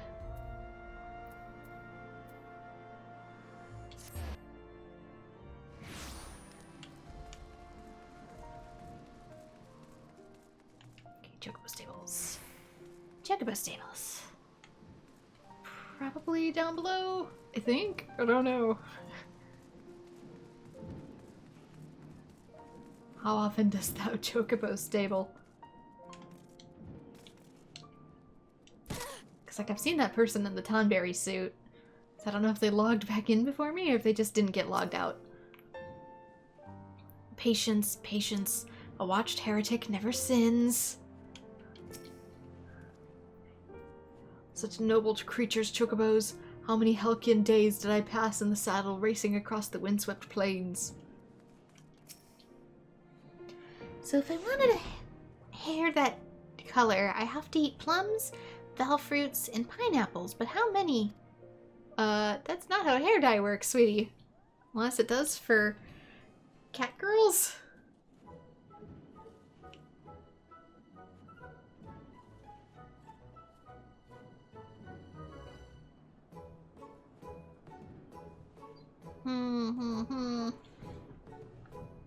Splendid specimens of horsebird flesh, would you not agree? In the hands of a skilled jockey, any one of them could take first place at the saucer. These chocobos are quite the pride of the Ishgardian cavalry, and any temple knight who dared exploit them for personal gain would answer to the Fury herself. No gambling with the holy birds! How about now, Gigi? Do you remember anything about Ishgard? Be sure to sniff the chocobos. It might help. Do marmots have a sense of smell? Sniff, sniff. It didn't.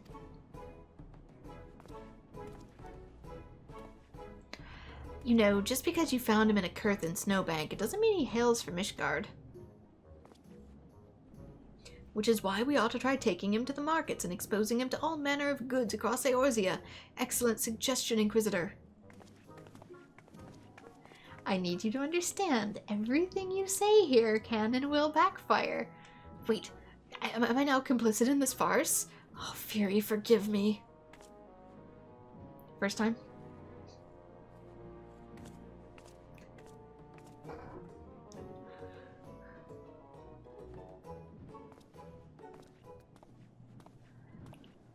But I want one! I want one! Buy me a chocobo, please, Father!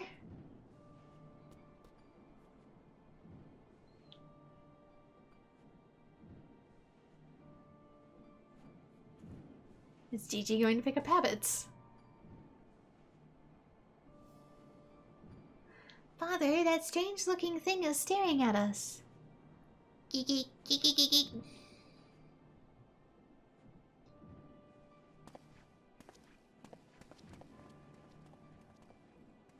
Am I that strange-looking? No, dear, you're sweet. Some kids just have no filter.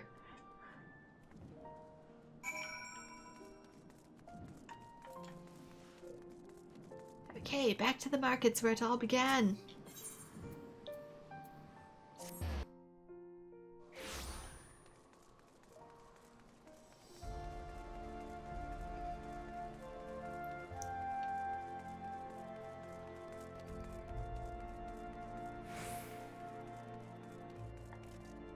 He could have been here pre-Dragon War.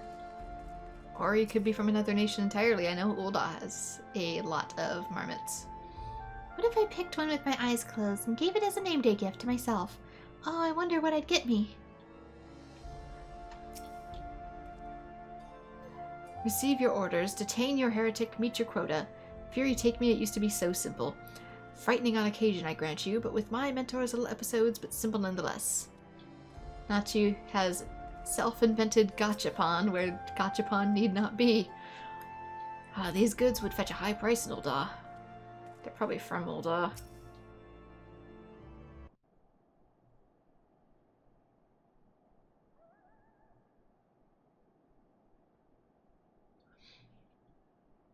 Why bother? It's no use. Now, Gigi, you must not give in to despair so easily. Did I not promise you days filled with grand adventures and the eventual discovery of your mislaid memories? Spirits, Gigi, spirits.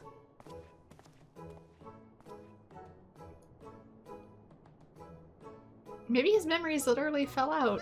We need to find like a USB that plugs in. No! The antique!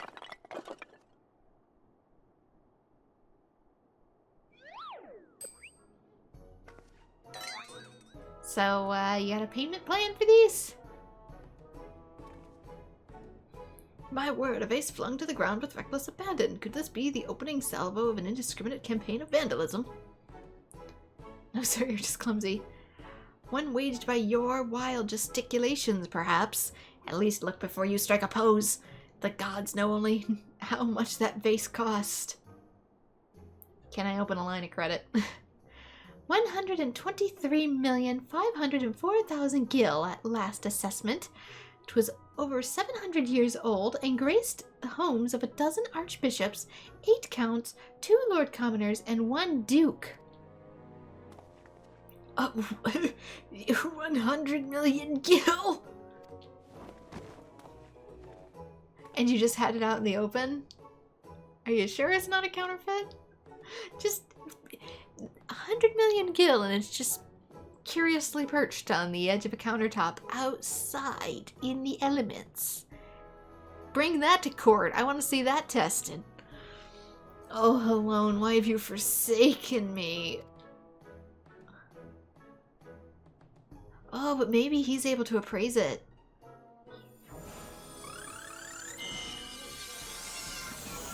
Or mend it. That works too. Would you look at that? That's different. Does he have time magic? What was that? It looked like blue magic.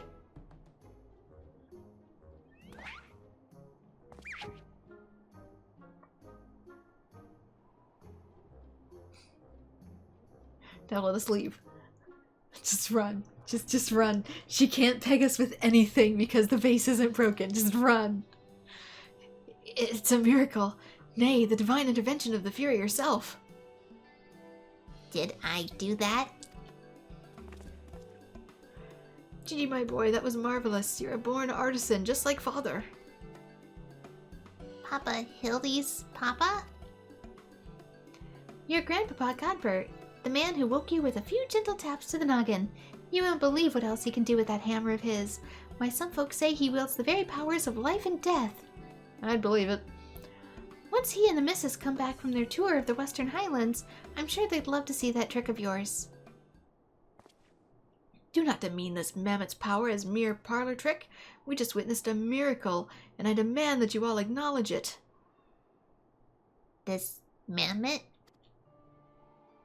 Sir, I say sir, 100 million gil for the mammoth, nay 100 million gil and the Duke's priceless vase. My word, this is what passes for trade in Ishgard. Gigi is my flesh and blood. I will not sell him at any price. Please, Papa Hildy, no more. I know you mean well, but we can deny the truth no longer. I am a mammoth. Gigi, whatever has gotten into you? You are my son. You are a Manderville man. You can still be the son even if you are a mammoth. In this ragtag group, I think anything goes. Listen to your papa, Gigi. You're a Manderville girl, through and through. Stop it, both of you. You are not my papa, nor my mama. What does that make me, the unk?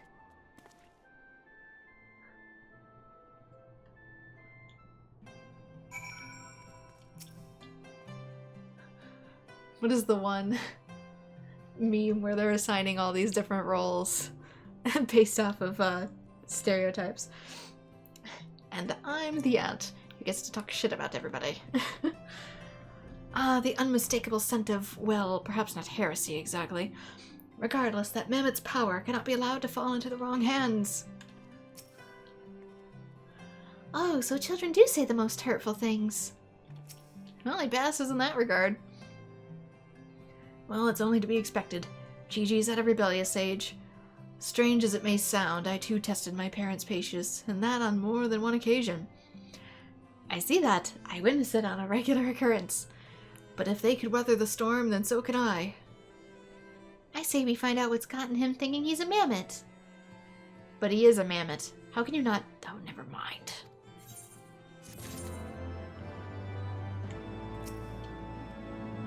Just so we're clear, you do not agree that it's a mammoth, right? You don't honestly believe that, you know. Gigi can be whatever Gigi wants to be. I'm sure he didn't mean what he said about his Papa Hildy, which means he thinks I'm his mama? He did say that. The measure of a mammoth. Hildibrand knows in his heart that love transcends dimensions of time and space and species, definitions of man and machine. The course of fatherhood never did run smooth, but I, Hildibrand, guardian of Gigi, doting parent extraordinaire, shall find a way to overcome this trial and be reconciled with my beloved son. That's the spirit. Solving a simple case of childhood rebellion should be easy for a man who's unmasked thieves, defeated duelists, and led armies of the undead. Sears is like, what was that last one? Yes, that's all very... Wait, what was that about the undead? Actually, don't tell me. For now, all that matters is finding that mammoth. That could have been your confession. You're just gonna hold that and let it go? Come on, admit it, Seer. You're curious. We should begin by speaking with the sentries stated at the city gates and the airship landing. If, Fury help us, he has left Ishgard, we need to know about it sooner rather than later. I will visit the Ark of the Worthy, while the inspector and her assistant will head to the airship landing. I can question the guards at the gate near the manufactory, after which we'll regroup there and share our findings. Dismissed.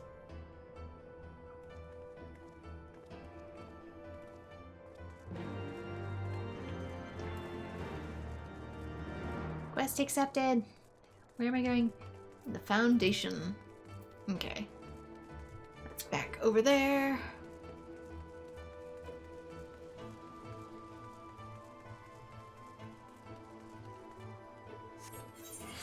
I was gonna say it wasn't loading up there for a second. That's because I was clicked on the wrong thing. It gave me the worries.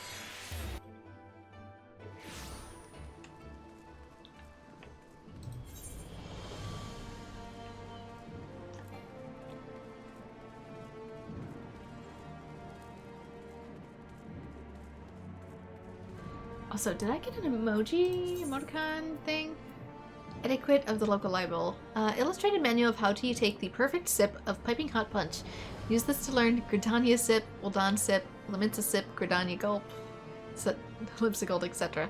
Okay, so I can learn this. I thought so. I'm gonna use that while I still can before it expires. If it does, I don't know. I was gonna say, didn't I learn to sip tea from my previous quest?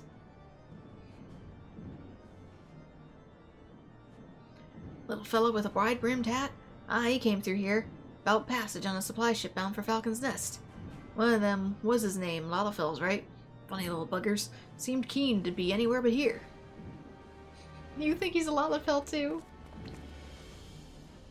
Well, if Gigi left the city, it was not by the main gates. And the sentries at the airship landing have seen no one matching his description. Depends if you give the correct description. Falcon's Nest? Fairy take me, we must return to that freezing pit of despair.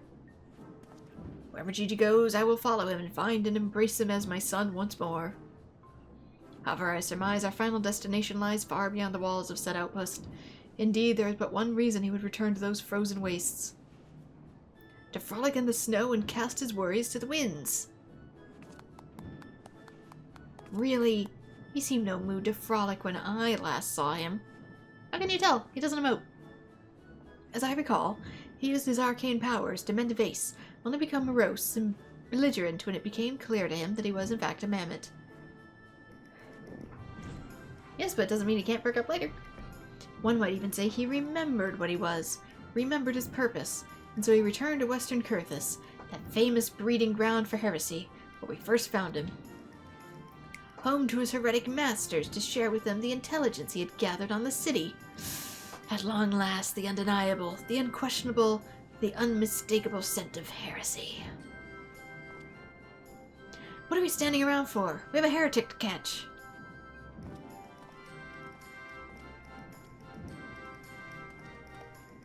Inspector, I'm starting to think that Inquisitor Seer might not think very highly of our little girl. It is possible, but I would not presume to know his feelings ere he voice so explicitly. Until such a time as he does, we should endeavor to surreptitiously bring him around to the opinion that Gigi is a boy of pure heart and good intent. Subtly in all things, Nashu, that is the Manderville way.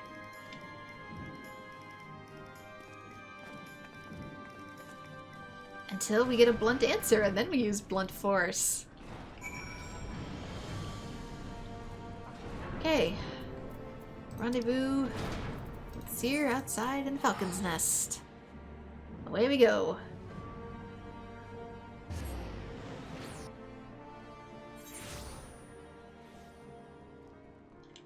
Actually, one sec. My Twitch stream is not updating on... Let me reload the page.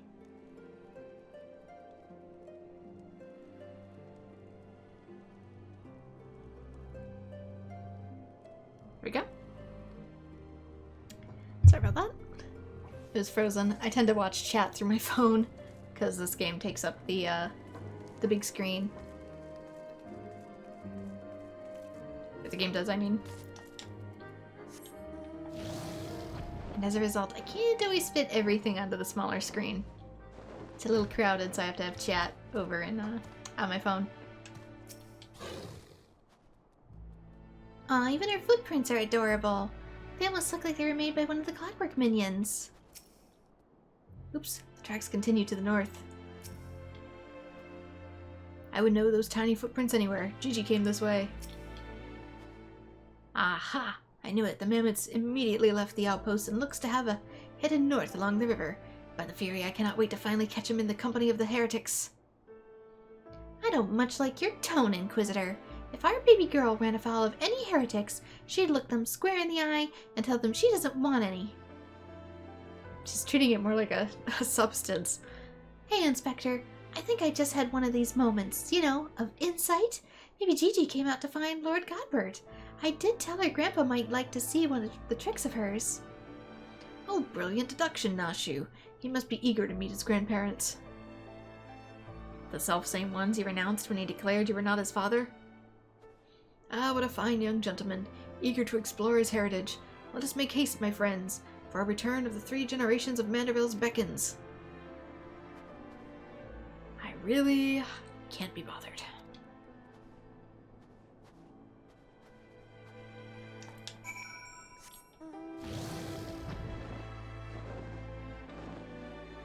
I mean, maybe?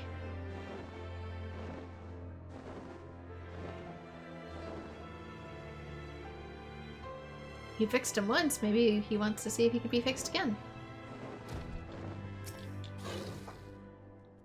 The tracks continue to the north.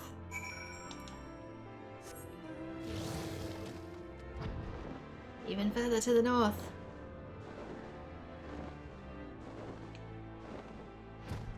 Gigi, no! Oh, wait, is that a snowball fight with him and his wife? The mammoth lays motionless in the snow, fragments of ice stuck to its cap, suggesting the impact of something small and round traveling at high speed. Oh no. You two, be more gentle with the baby. And they took out some deer too. Oh no. Here I was petting deer at the beginning of the stream and now it's KO'd a few.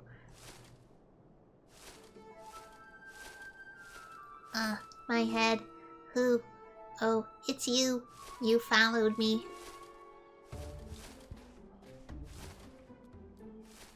Gigi, if you wanted to have a snowball fight with your grandparents, you should have said so earlier. Papa Hilda was very worried. He was glad to see you unharmed. It seemed he was struck by a snowball, much like those Steinbocks. These dead Steinbocks. Are you sure he isn't damaged? As if a mere blow to the head could fell our Gigi. We Mandervilles are made of sterner stuff. I myself have been driven headfirst into the earth on no fewer than a few dozen occasions, several times from mere malms above, and my mind is no less brilliant for the experience.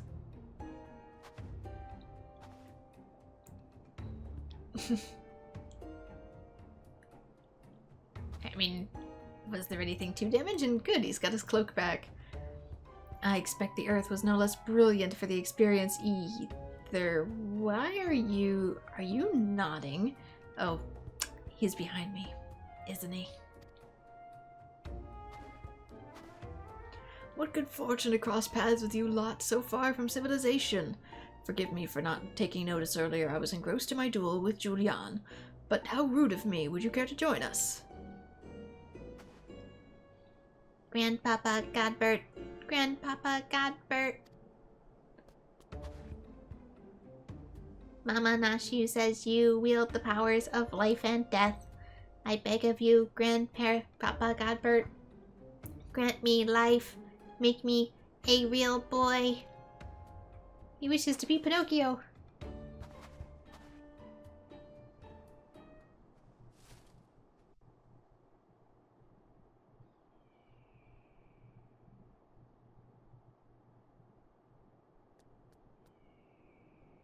I mean, life is what you make of it, Gigi. Technically, if you think you're alive, then I guess you are.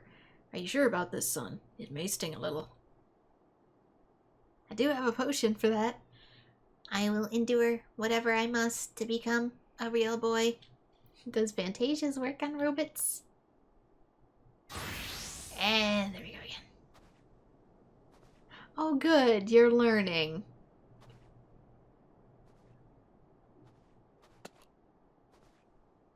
Then let us begin.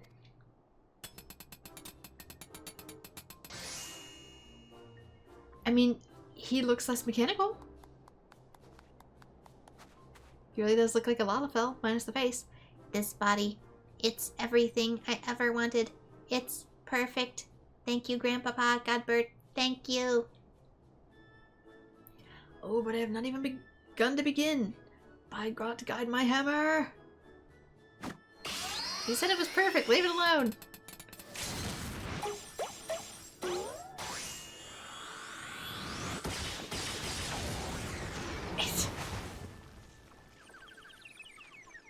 Gracious. What was that? It's not supposed to have a limit break.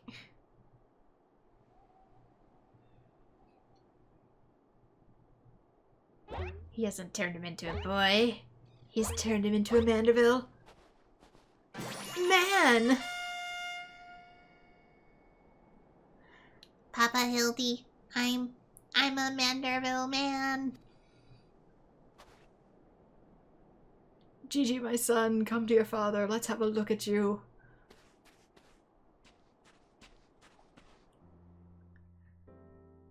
But did he infuse him with the Manderville silliness? Papa Hildy.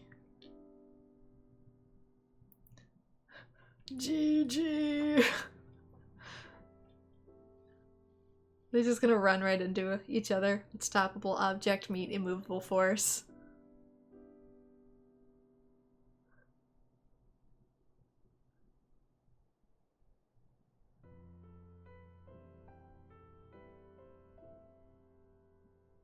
Looks like he's gonna smack him down, actually. One's going for a hug. That looks like a punch. No, that looks like running. And he takes the clothesline.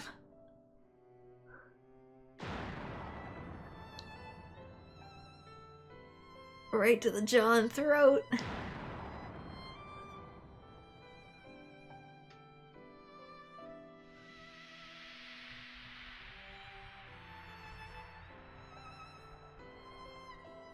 He truly has become a Manderville man indeed.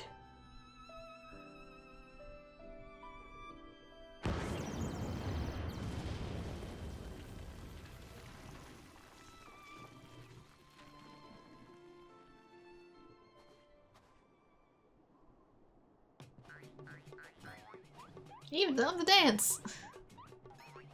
He learns quick.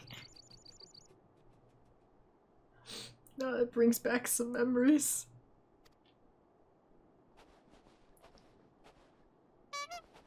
Papa Hildy, oh dear, who could have done such a thing? I see he's been infused with the brains of... Oh no!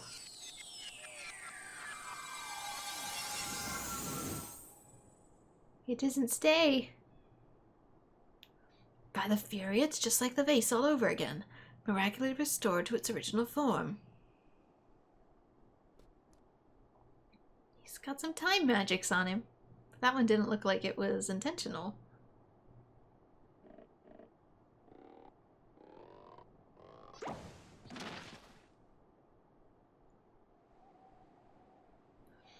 Gigi, my boy, upon further consideration, I believe that this body may suit you best. It is, how shall I put this, more manageable. And much more durable. But how can I ever be accepted as your son if I remain a mammoth?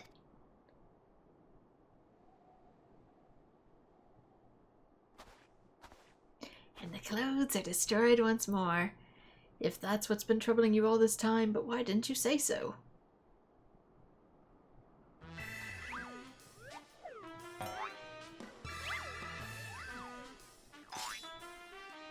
But Manderville is more than flesh and bone. He is vigor, compassion, honor. A gentleman for all seasons. Be you man or machine, it makes no difference. If they call you a mammoth, you look them in the eye and say, "Nay, I am a Manderville mammoth."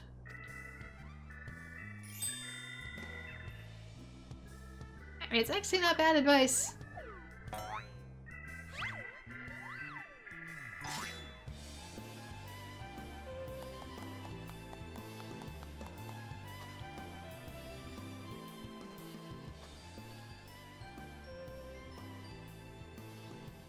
Mother or father, forgive me for not consulting with you earlier, but circumstances have forced my hand. I formally adopted Gigi as my son and ward of House Manderville. Ye gods! I knew he was fond of the mammoth, but did you not hear that woman? Our son's gone and got himself a son. Grandpapa Godbert, Grandpapa Godbert. Ah, it makes sense now. Grandpapa Godbert and Grandmama Julian. I've been waiting years to hear those words. Grandpapa Godbert, Grandmama Julian. Few things in life are grander than becoming a grandparent, as they say. Haha.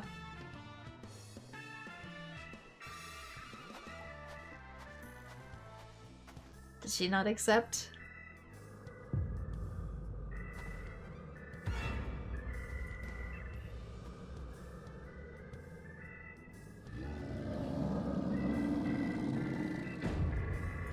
And what's so bloody grand about it? Oh, it's at the age thing again.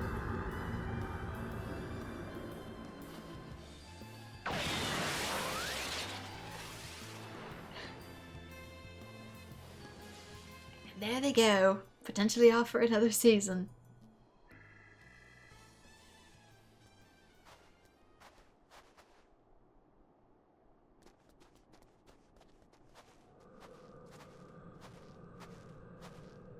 I said nothing. I'll not be made grandmother to a bloody buggering mammoth It's past time I beat some sense into my beloved boy. Okay, so she doesn't accept it. Fury take me. I've heard the tales of dark nights before, but no. No, it couldn't be. No, I think it was something far worse. Heretical. Like as not. But rules be damned. I'm not risking my life to find out. No, sir, that's just a woman's fury. Crazy woman. But nonetheless.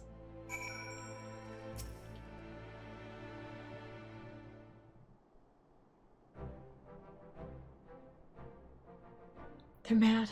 Utterly mad. The whole damn lot of them. How their house could rise to such prominence I will never understand. Well, at least the mammoth seems to have overcome its existential crisis. Before today, I didn't know the mammoth could even have an existential crisis. Well, what am I saying? It's a mammoth. Why shouldn't I care what it claims to think or feel? Fury take me. Their idiocy is infectious. I mustn't allow myself to fall prey to it. Follow procedure. Report to your superior, one step at a time. One step at a time.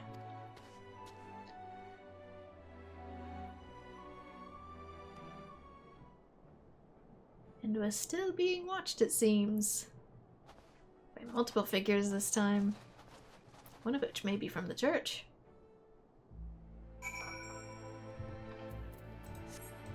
Back to the Foundation.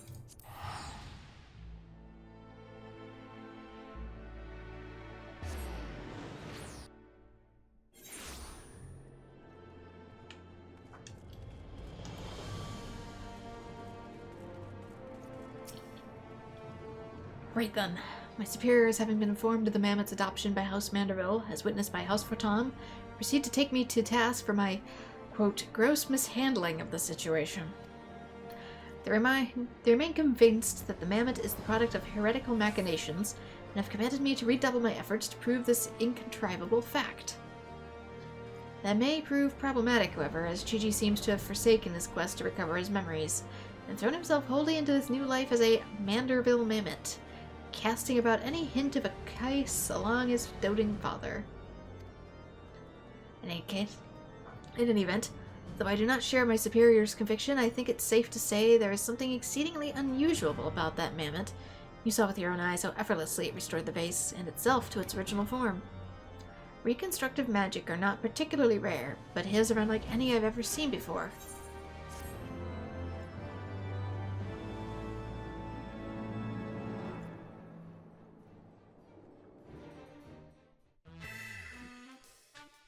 There we go, chapter 2!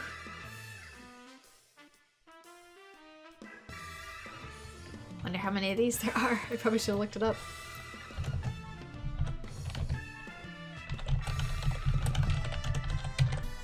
Manderville quests Heavensward. Hildibrand adventures. Science of deduction, the maelstrom. Nope, not these. These are the Heavensward ones. There we go. Further Hildibrand adventures. We are at From Hells, which is don't know, actually. Gazebo to call our own. Don't trust anyone over 60. Proud and the pointy-eyed. Haven't done that one yet. Just haven't gotten there. I've done Don't Call It a Comeback. I think we might have just done the Measure of a Mammoth.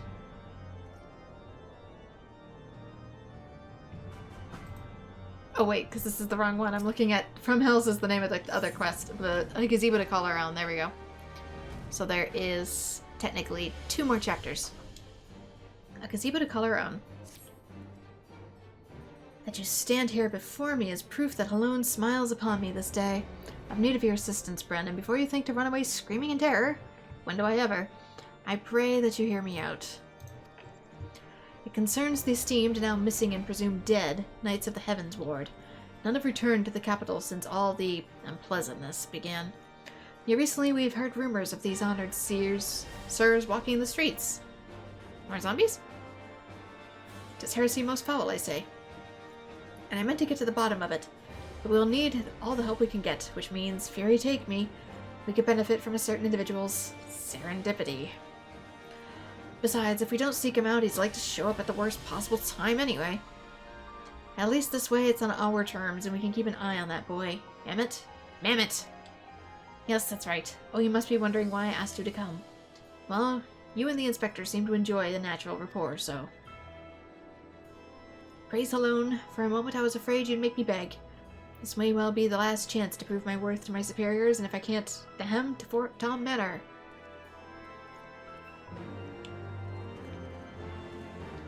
The Fort Tom Manor!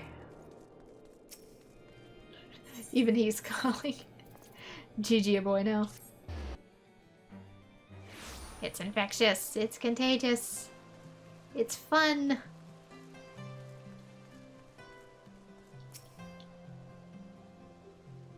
But why, Papa Hildy? Well, Gigi's been a very naughty girl.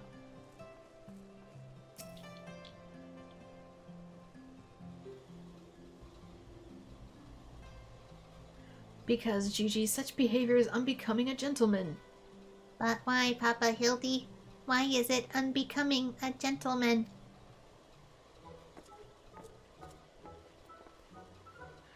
Ah, Inquisitor, Seer, and Bryn, good day to you both. Are you come as adoring fans or on business? Business. Always business. You may rest assured. Then I, Hildibrand, Agent of Inquiry, Inspector Extraordinaire, am at your service. Is it robbery, murder, tax evasion? Evasion? Wait, before we get to that, what is going on here? Much as it pains me to admit it, my beloved Gigi, the apple of my eye, the fruit of my loins, doubtful, attempted to deface this lovely gazebo. Naturally, as his father, it falls to me to see him return to the straight and narrow. That's not true. I was drawing a family crest for our home. Now, Gigi, I know you're fond of this gazebo, as we all are, but it belongs to Lord Edmont. You wouldn't want to steal from Uncle Edmont, would you? I guess not. But where is our gazebo, Papa Hildy? And does it have a warm stove with a steaming ketty too? Oh, Gigi, didn't you see? We have no need of kettles or gazebos. As gentlemen inspectors, the world is our oyster. We can go whither we please, where the red fern grows or the wild rose blooms. All the way back to Final Fantasy II. And yet you've been sleeping in Lord Edmont's gazebo for how long?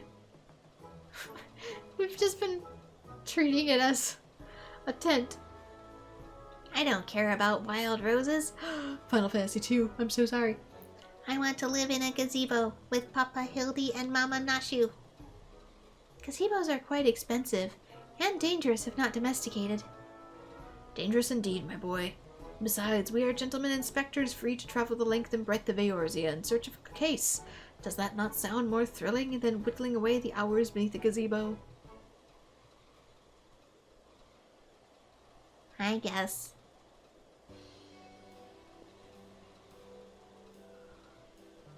If it's a case you want, you need not go far. We're currently investigating reports of individuals masquerading as knights of the Heavensward.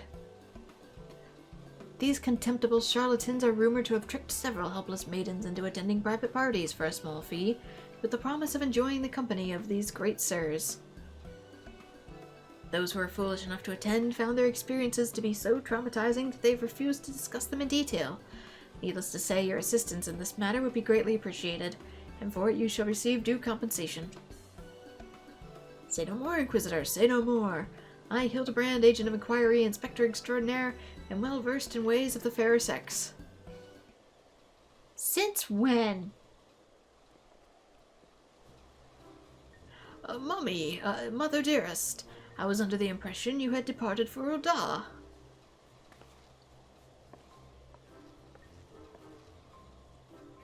And leave my beloved boy to keep on playing at being an inspector as well as a father to a bloody mammoth Bugger that, you're coming home right this instant. How can you say such things? It's my life calling to be an inspector. And Gigi is my son. He's a Manderville man. Grand.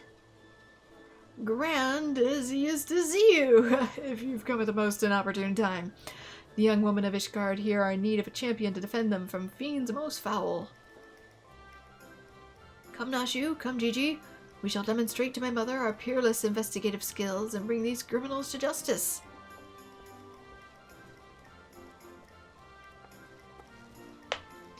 You better not react to that if you have other children in the future. Balls, balls, he's stubborn. Probably gets it from his sorry arse of a father. I trust you a lot to keep him out of trouble. Right then, come along. Madam, he is the trouble. Well, that could have gone better. And worse. Let's not keep them waiting.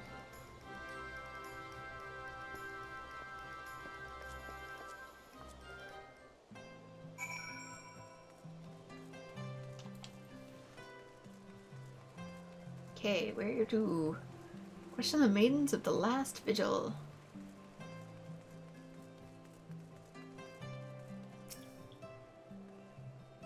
When the Seven Hells so damn appealing about getting paid a pittance to do the watch's job for him, huh?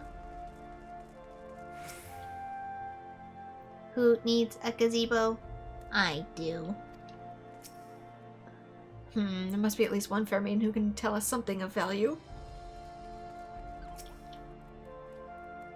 I can say one thing with absolute confidence. They're all quite mad.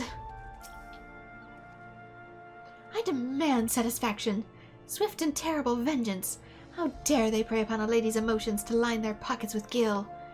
If Sir Sharperer was here, he'd purge the lot of them like the festering sickness they are.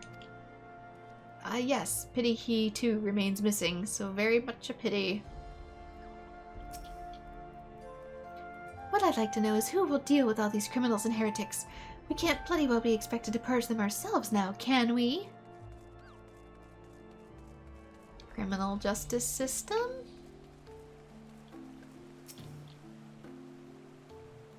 Please, do you think me so foolish to fall for their charade? For what I've heard of the others, said knights bore not even the slightest resemblance to the Heavensward. As if I had not already memorized every detail of my dear Sir Adaphel's face. Oh, where could he be?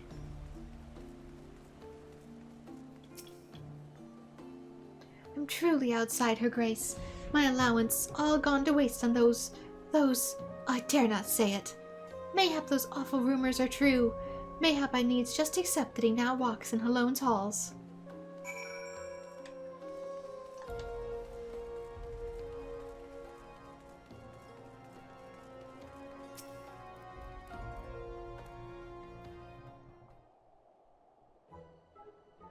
Papa Hildy. Papa Hildy. The grandmama over there is staring at us. I think she hasn't stopped. Now, Gigi, a gentleman must be more careful with his words. First of all, you have only one grandmother. Second, and this is tremendously important, never ever call her that. At least, not yet. Promise? Yes, Father.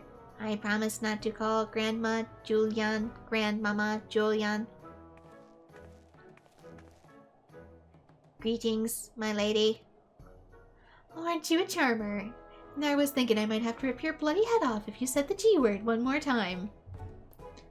Like that, Papa Hildy?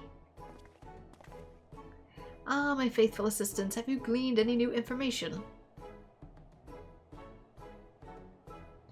Other than the fact that these women scorned seem to detest the fake knights with every fiber of their being. These two women were telling me all about what they'd do if they cornered Sir... This is the best you could do, then. Bloody oaths and girlish fantasies, and you call yourself a Manderville man. I assure you, Mother, we're not only getting started. The tapestry of lies and deception behind which truth hides is often unraveled with a tug of a loose thread.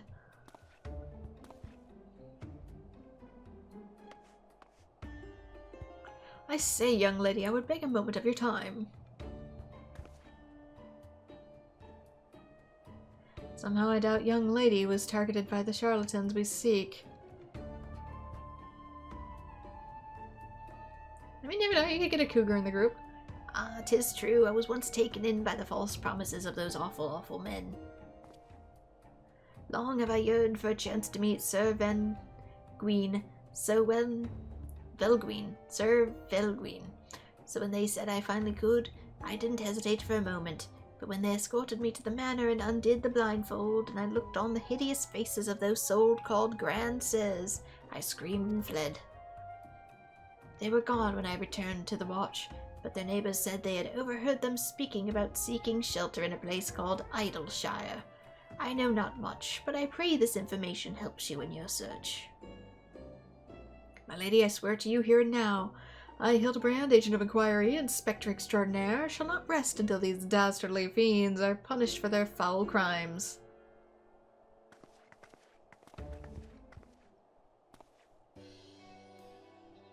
Just like that, we got a lead. Huzzah! 3 cheers for Papa Hildy. Hip hip, hooray!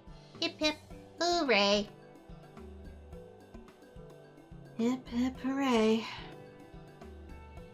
And there you have it. Our quarry can be found in Idleshire. Come, my loyal assistants. Justice waits for no gentleman. Well, that's all well and good, but I've never heard of this Idleshire, have you? Yeah, I do. You mean we travel to the Dravanian hinterlands? Right now? Just like that? Yep. All aboard. Welcome to the Dragonlands, son.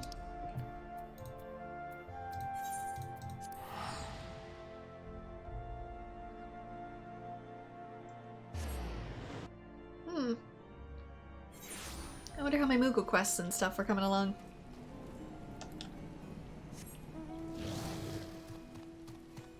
Kind of forgot where I left them off.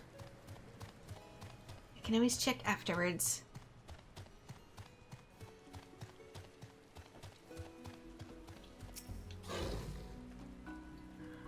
Bloody waste of time. This place feels somehow familiar, but I can't possibly have come here before, right? See, are you okay? So that was a harrowing journey of which I felt certain I would die horribly, or at least be forced to part ways with my precious bits. Oh, can I keep one? I promise I'll walk and feed him and put fresh herbs on his mask every day. Oh, you mean the goblins? Truly, this magnificent settlement is a testament to the hard work and camaraderie of the Uplander and Goppy citizens. Yes, well, I'm just glad we're no longer being pursued by fire-breathing dragons, musket-wielding crabs, and bomb-throwing goblins. You know, the other ones. They're no match for Lady Julianne and this pan of hers, am I right? And we have a bomb-throwing cat lady. I want to see her make the bad gobbies fly again. She gives them wings. God's sakes, Hildy. Except in Bren, this law'd be dead in a ditch somewhere if it weren't for me. Nonsense. I would never let any harm come to my loyal assistant or my beloved son. If I may interject. Now then. No, you may not. Let us split up and question the good people of Idleshire. My keen inspector sense tells me that one of them has knowledge of the false knights we seek.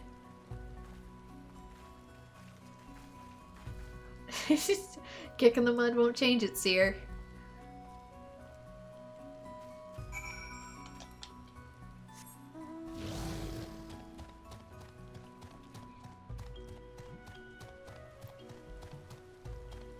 That's a different quest. Question the residents of Idleshire. I'm guessing you. Or maybe it's not a different quest. Oh, I know all about the Grand Sirs. They keep to themselves in that building of theirs, south of the round spot. You'd best watch out, though. They're a dangerous bunch, liable to kill you for looking at them cockeyed.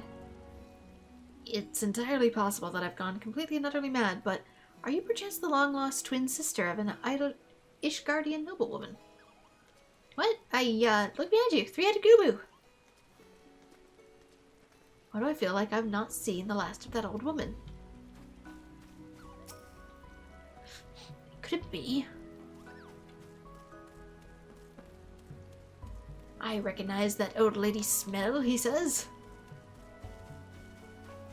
Yeah, this is the right quest, I think. Pshaw, yes, this loud jocks knows of grandsires. Sneaky uplanders keep to selves, mingle not with copy flock, but to each to own. Loud Jack says, no questions, only jingly shine.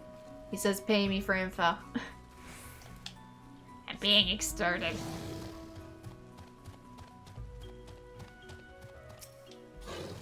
Oop, not you. Oh, you must be talking about them Grand Sirs that drifted to Idleshire some time ago, as I recall. Pay visits to the Great Library, though I couldn't tell you why. This is, I think, a different quest. But, let me check something while I'm in here, otherwise my brain will forget. How's the orphans? I know it isn't really your home, but we've been working together so much lately, you're like family. Okay, I need to make 6 more deliveries for that. So I can do that in my own time. I didn't know if there was more remaining or not.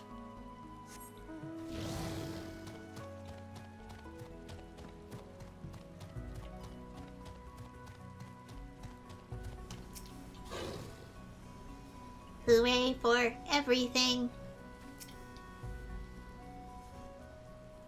Sounds like a good outcome then.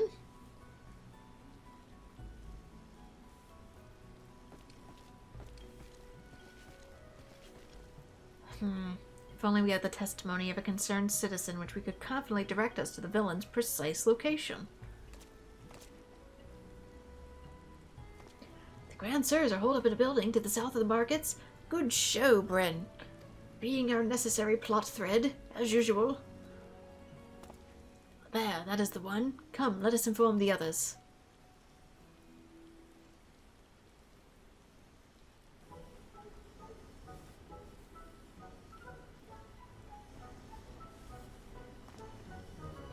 It would seem that no one is home.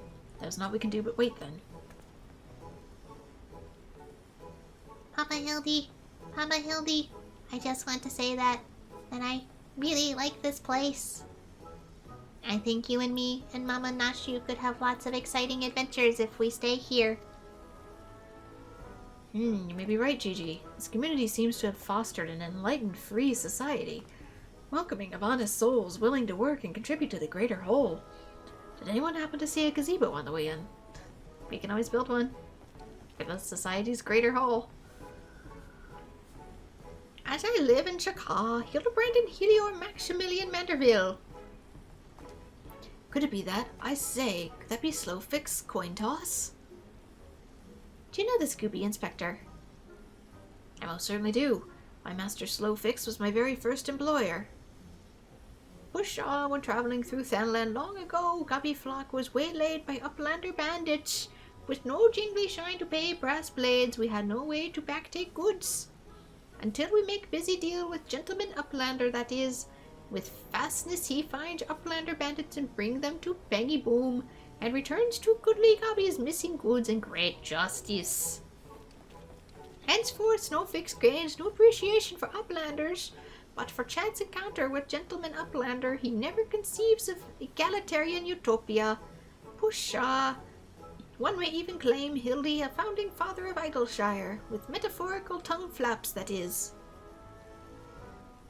Ah, the memories. It was a near thing, for the bandits were clever enough to see through my ingenious disguise as an innocent milkmaid. Milkmaid.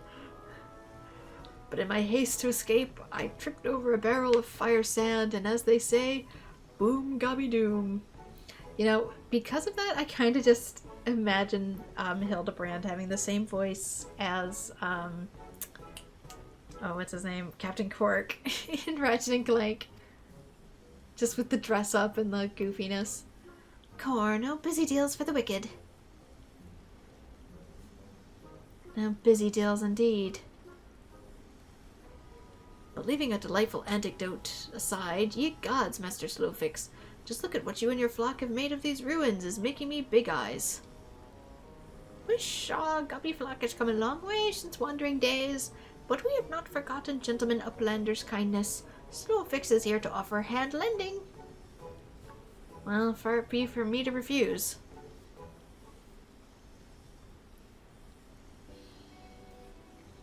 son Gigi has grown quite fond of your magnificent city, and so should I stay here with him and my assistant for a time. We would not require much in the way of accommodations. A humble gazebo, for example, would be more than suffice. Why settle for a gazebo in perfectly good estate right behind you? Residents of building in arrears and Slowfix happy to evict them. But we're pursuing fiends who lived here on suspicion of defrauding young women. Fraud? In Slowfix's egalitarian utopia? This he will not abide. All the more reason to let Gentleman Uplander and his flock stay instead of Grand Sirs.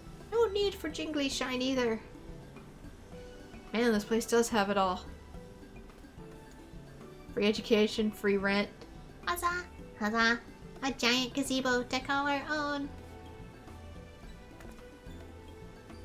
And it has walls.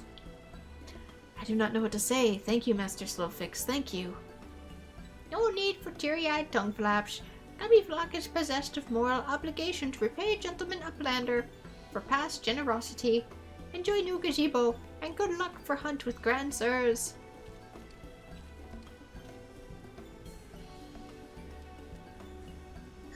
Papa Hildy, since this is our gazebo, is it okay if I draw our family crest on it?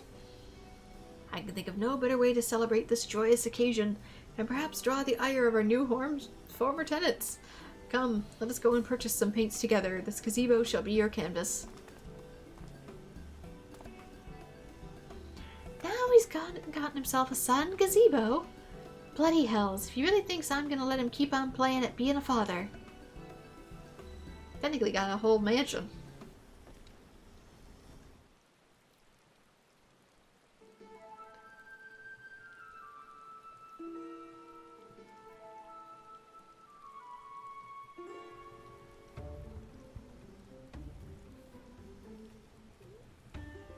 I grant thee title of Pictomancer.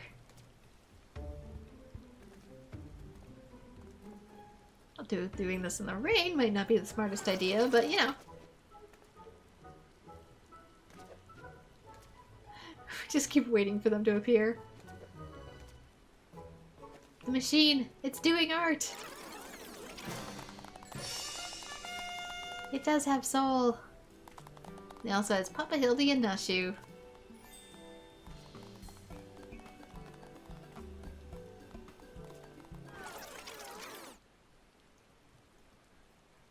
Now we all wait.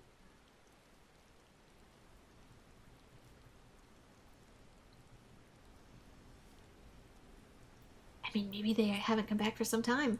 Still no sign of the notorious Grand Sirs. I dare say we're going to need more paint. Well, if they're not here to get angry. He kind of looks like a Muppet.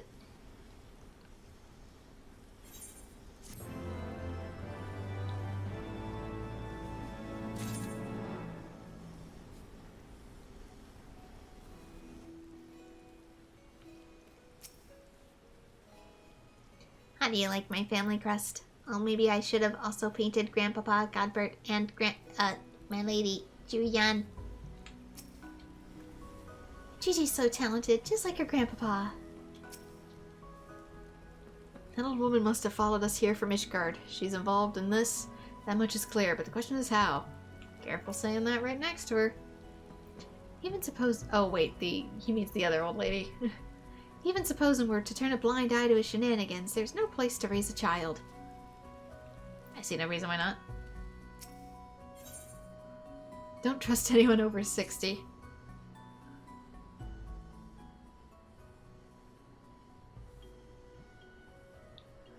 Oh, much as it pains me to admit it, a gentleman's stamina is not without limits. I dare say I could do with a spot of tea. Hey, Inspector, is it just me? Or have those two been looking at us for the past few minutes?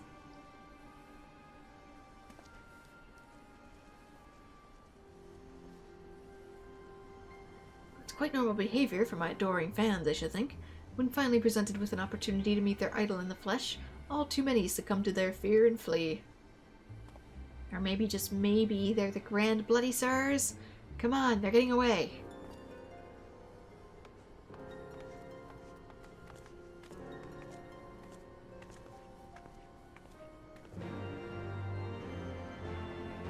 wonder if the mural stays there. Oh my gosh, it's out here in the open. I wonder if it stays after the quest. Okay, follow Hildibrand outside of Idleshire.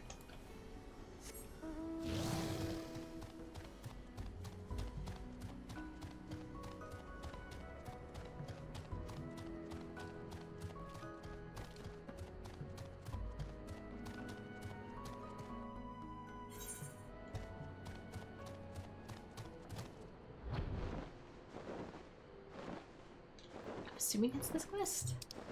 Yes.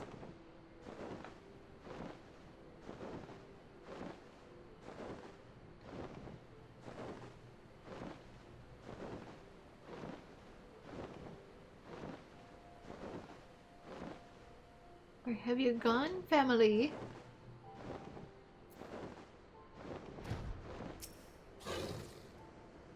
Oh, fury take me. I haven't run like that since Sir Sharibe chased me up and down the steps of the Faith, brandishing a flaming... Wait, where is Gigi? Huh, spare the flaming rod, spoil the milksop. Where those two have gone to? Hearken to me, you dastardly rapscallions. You've nowhere to run. Reveal yourselves at once.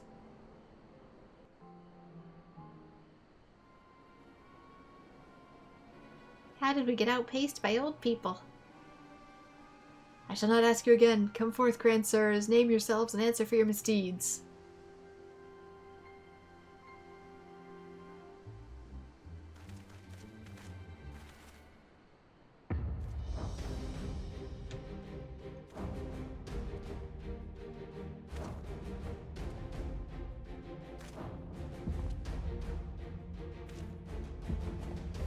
They walk as if they're important. Slayer of 1,000 worms, the silver spear which hath pierced the very heavens. Urland. Master of magics and ancient awesome, the divine hand which defeated all maladies, save senescence and incontinence. Wait. Senescence and incontinence, oh god. Gone, Spart.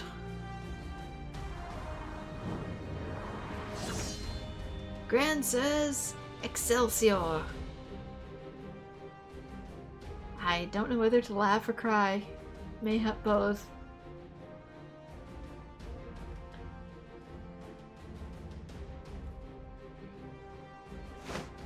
I know the feeling. Grandsires, attempt grandsires.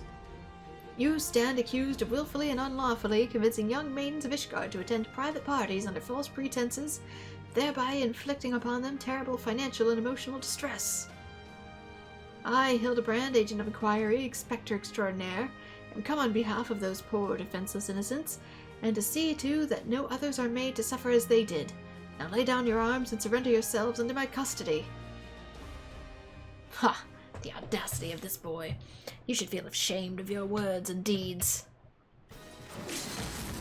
My words and deeds. I can only do that in the summoner form. You'll rue the day and rue it hard. Although technically I think that's Leviathan.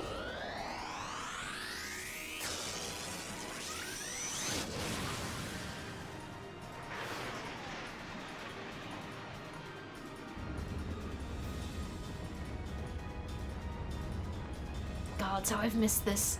The air streaming past, the blood pumping, the taste of copper on my lips, the slight dizziness. It was on a day like this that we met, wasn't it? And when we soared into the azure skies, we never truly came back down.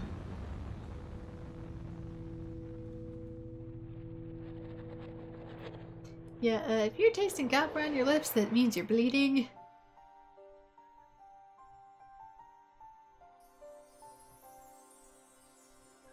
Gone so high you got a nosebleed. Do mine eyes deceive? Pig's knee of my heart, descendant of the Helone's halls to guide me to her bosom.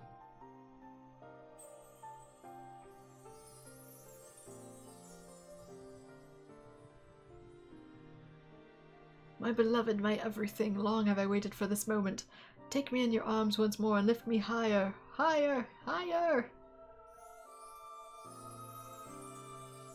Did he merely want to be reunited with a lady from the past? Higher! Higher!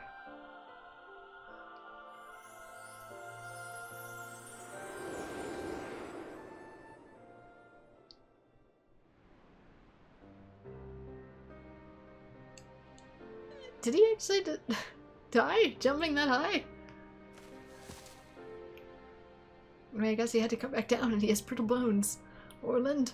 Orland! Orland! Ah. The familiar Manderville pose. We didn't even fully bury him. We could always build a mound. A burial mound. Alas, poor Orland. I knew him not in the slightest, but he seemed a decent man. Chicanery and attempted murder notwithstanding.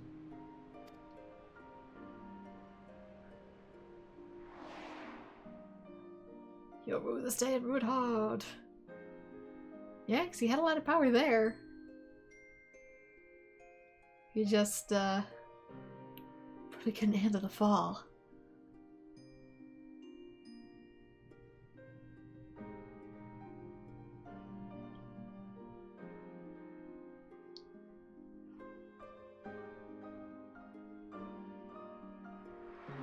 Only the Mandervilles are capable of handling the Manderville.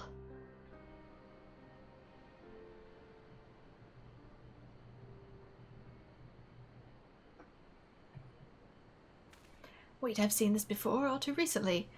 Yes, anyway. He's only mostly dead. If the Master of Magics, ancient and awesome here, acts with all haste, the man may yet be saved. We're doing a Princess Bride now. He's not dead. He is nearly mostly dead. Get out the little air blowy thing and stick it in his face, and we might be able to revive him.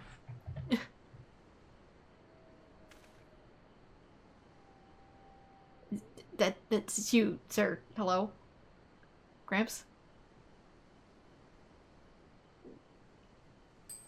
Oh, you're referring to me. I see. With all haste, was it? Yes, I'll get right on that. Yes, you. Who else? Oh, mournful voice of creation, send unto me the creature of the abyss, my thrall to command, that I may smite... No, wait, that's no good. Let me see. It's the wrong spell. Are you a white mage or black mage? Pick a class. Something of rather less controversial tradition. Yes, something with more pep. A vortex of biting winds to rend the flesh. And smite my foes.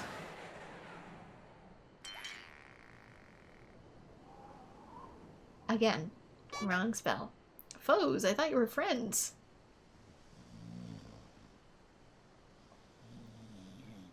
Should I just change the class? I have white mage.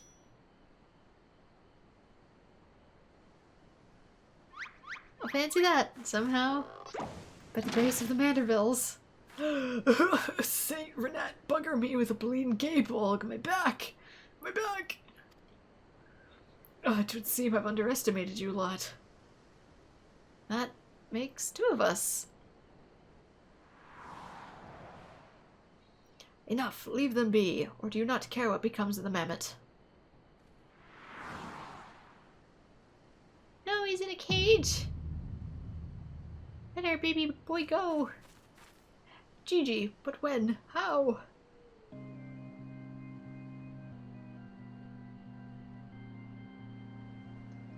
Guessing you're part of their group? I thought I recognized you, first in Ishgard, then in Idleshire. You've been following us since we left the capital. Bearer of faces fair and fearsome, the midnight shadow which hath deceived kings and queens. Doris! You can't possibly have been so naive as to think we would not see through your ridiculous disguises. I mean, the face remains mostly the same. And yet here you are, so effortlessly and easily lured into our trap, yes, poor man, for which we are most grateful, mind. My companions here cut out for life on the road. You can do one little tiny cure at a time. All that has been in preparation for this moment. These parties, the petty schemes from the first, the objective of this grand design has been this singular mammoth.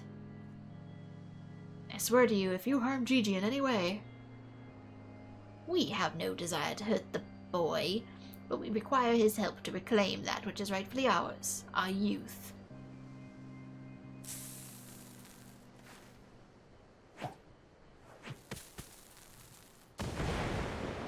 I was gonna say, probably a smoke bomb.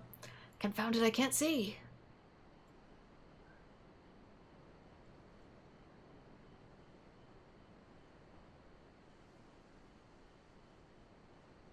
Damn, they're slowly, very slowly getting away.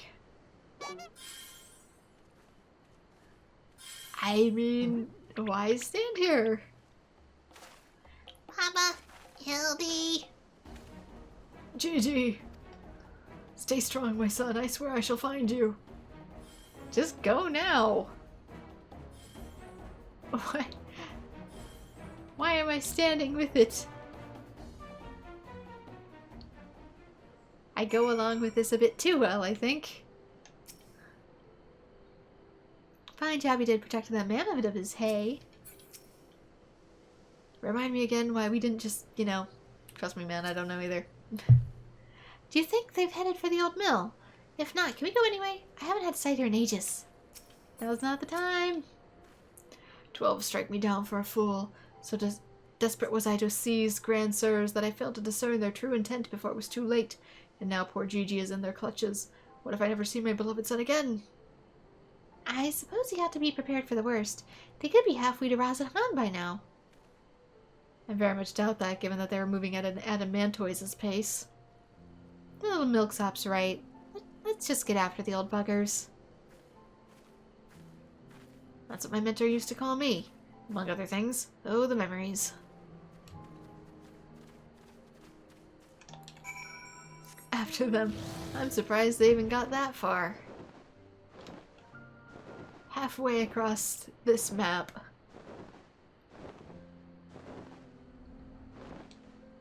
But his ability to rewind time isn't perfect yet. You'll be young for all of 5 seconds. We mustn't act rashly. If they realize they're being watched, they may attempt to flee again. Very slowly. Oh yes, wondering why I haven't gone and smacked him upside the head and put an end to this rubbish, eh? There's a time for cracking skulls and a time for letting your idiot of a son deal with his troubles in his own that way, that's why. Think he's sleeping or just resting his eyes? Oh yeah, they are just sorta planted there. So it seems the Grand Sirs have been caught once more by the very inspector they were trying to catch them.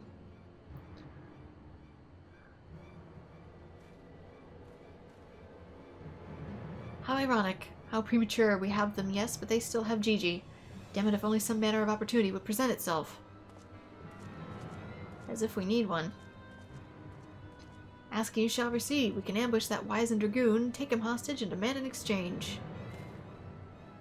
Inquisitor Seer, you disappoint me. A gentleman cannot condone the violent kidnapping and ransom of his elders. No, no, we shall approach this problem as paragons of honor and virtue. Bren will stalk and subdue Grand Sir, then relieve him of his armor. I was stripping an old man naked more gentlemanly than taking him hostage. Rest assured, I'll reveal all soon enough. Godspeed, Bren. Why again? Do take care to obtain the dragoon's armor through gentlemanly means. We must always endeavor to treat our elders with the utmost respect.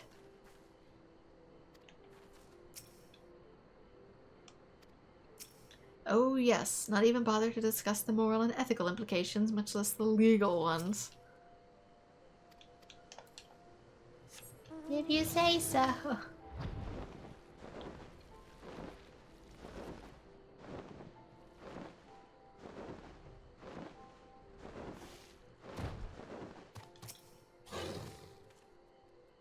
I knew you'd... Wait, who are you again? There's something awfully familiar about those muscular forearms, those strong yet tender-looking fingers. I say, would you be so kind as to massage my shoulders? There's this lingering ache, this tension that Gonspart can't seem to soothe with his magics. I'm surprised your spine is even intact. Remove my breastplate. Oh, of course, how silly of me. Pray lend me a hand with the straps.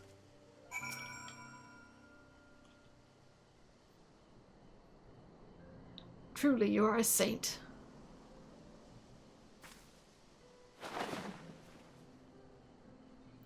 I swear it's the little things you begin to appreciate. My dear departed wife used to help me with my armor, you know. Right, right, I should be seated to better receive your tender ministrations. Ah, so that was his wife that he saw. Probably long past.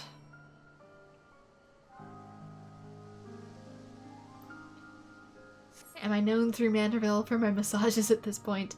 Ah, the healing dingle. Would that I had a tincture of salamander, which, with to treat these aches. The little pig's knee used to spread some on my chest and under my nose to help me sleep through the night. It's like, not Vaseline, what's the, not echinacea. I can't think of the word.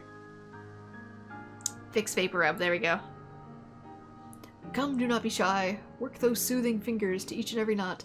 Slowly, make sure to make me forget my troubles. I'm trying to think of the plant. It's the one that koalas eat.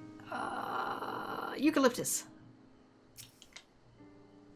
He's thinking of eucalyptus.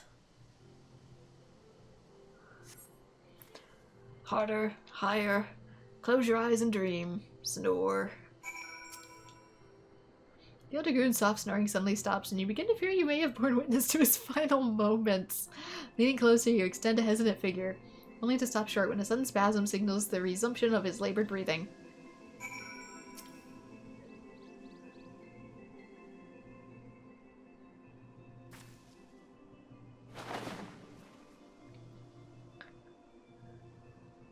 With utmost care, you remove Orland's sabatons and breeches, leaving the sleeping old man exposed to the elements at the mercy of the nearby ravenous bears and tentacled marbles. May he rest in peace. I mean, technically he's still wearing something, but I wouldn't exactly call it a protective something. Can't we put him somewhere safe? Like, at least put him on the roof or something.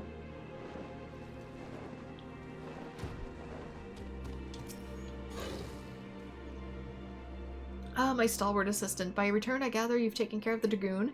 By taking care, I mean afford him all due courtesy as befitting of a man of his years, while returning with the equipment I require. Capital, then without further ado, I shall disguise myself as Orland and free Gigi from captivity. But you two look nothing alike. They may be old and slow, but they're not blind. Oh, ye of little faith. You are in for a treat, for you shall have now a front row seat to this magnificent display of Mandervillian guide and subterfuge.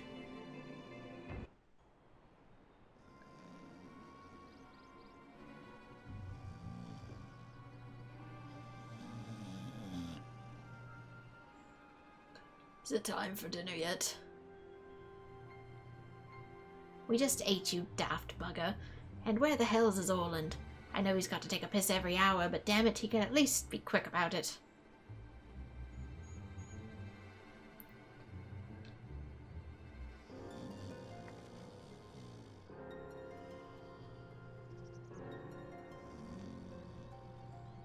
That is something that'd be kind of fun. I wish more MMOs had, like, older character models.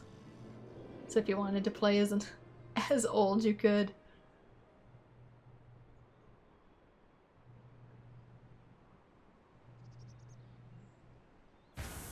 Maybe the wise and old man should be the hero for a change.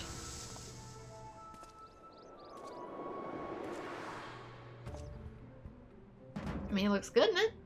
Greetings, fellow Antediluvians. I have returned.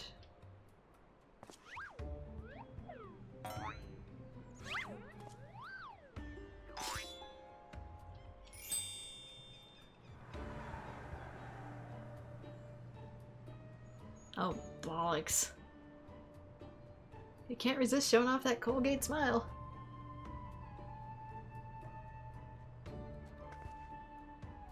It's about time. Girl, you need glasses. Okay, no, that's bollocks. Wasn't the last one in Elven? Pack up your things. I want us back in the road in 10 minutes. Before we do that, we must first release young Gigi here. 'Tis behavior unbecoming a gentleman to keep children in cages. What in the seven hells are you blabbering about? He's going to get away.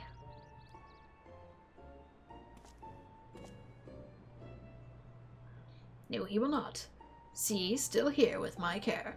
Right then, on a completely unrelated note, I shall now take the boy with me on a brief sojourn into the wilderness. Fury, take me, it's working. He's about to walk out of here with Gigi, and they won't even try to stop him. So far, so good.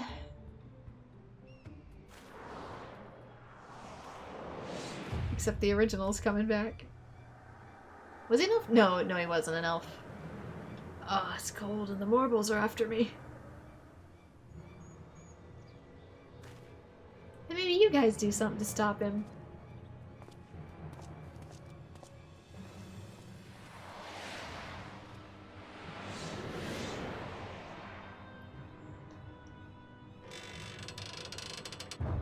At any moment, we could have interjected.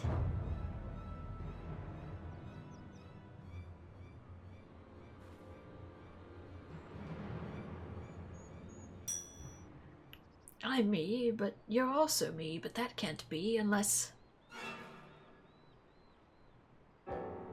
This is it. This is the moment when my life flashes before my eyes. Oh, my dearest Pigsney, we'll be together at last. I mean, they are very old.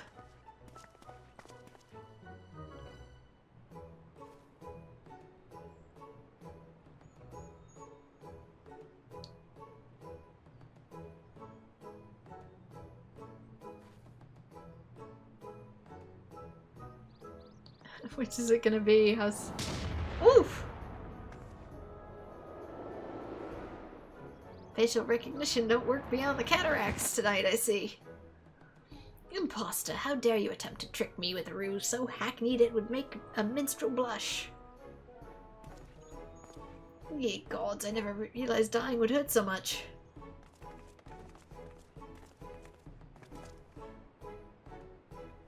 Now's our chance, Gigi, come with me.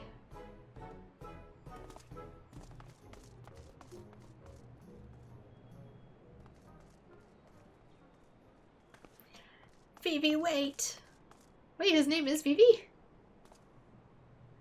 My son, what's gotten into you? Vivi. Vivi. Where have I heard that name before? From Final Fantasy IX. Remember who you are, Vivi. What you are. A creation of the great Charlian Archmages Quan. Quan. I was given life by Grandpapa Quan. I remember now. We lived together, and he taught me many things about the outside world. I always call him Vivi as a joke, but I guess he really is. Or at least a parallel version of him.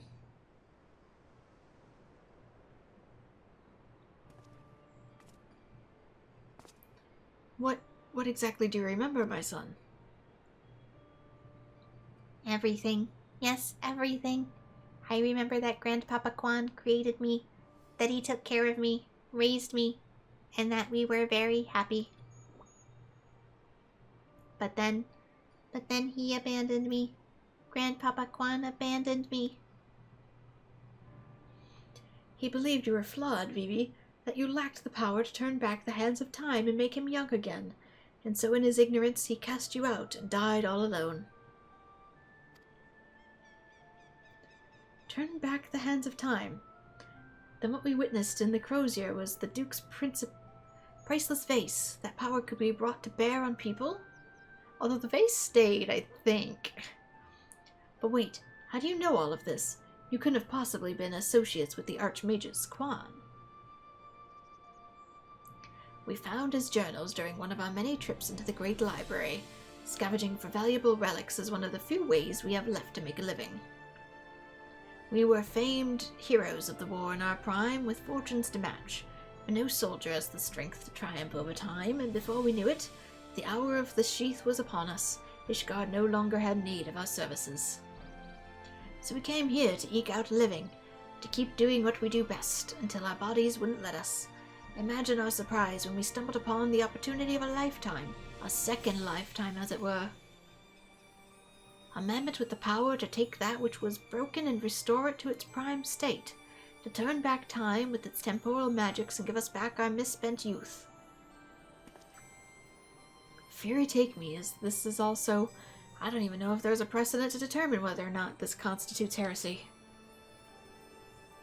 We know where to look, even. With the journals, we determined that the mammoth was somewhere in the Western Highlands. A chance for a second chance was within reach, and then we were forced to watch as you imbeciles pulled Vivi from the snow, nearly ruining everything.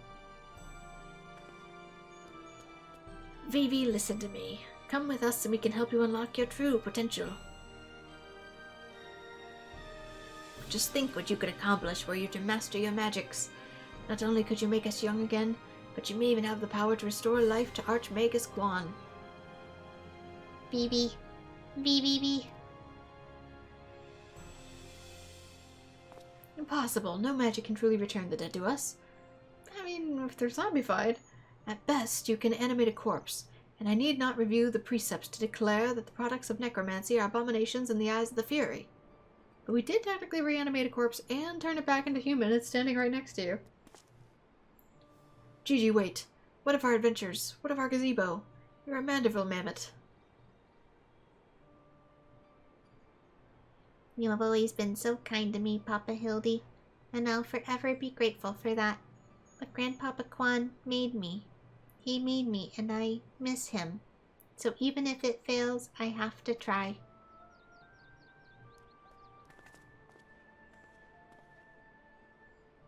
What are you doing? They're getting away. We have to stop them. Mayhap we must respect Gigi's decision.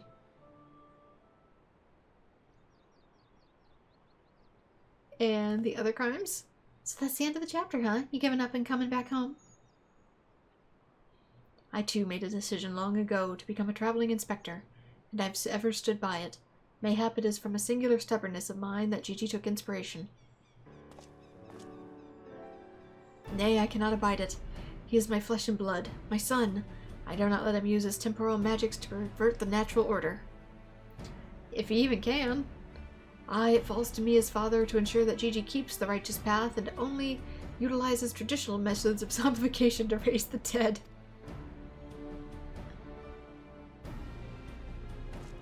Tis family tradition now. Inquisitor Seer, I must applaud your dedication to your work. I cannot thank you enough for all you've done on our behalf. Yet I fear if we continue as we are, Gigi may be driven to rash action. Therefore I would like to ask you suspend your pursuit of the Grand Sirs for a time, that I might be afforded the opportunity to convince my son to return peacefully. Well, seeing as we can only guess at the full extent of Gigi's powers, it might prove dangerous to act aggressively should he choose to use them. I knew you would understand. Right then, there's no time to waste. Nashu, let us retire to our new gazebo and discuss our plans.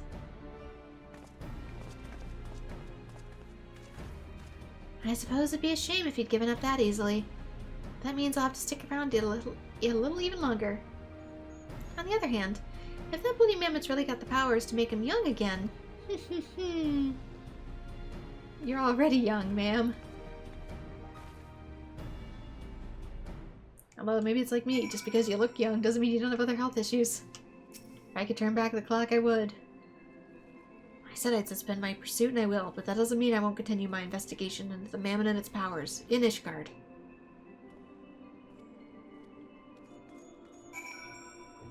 Okay, back to the Foundation. Back to the beginning.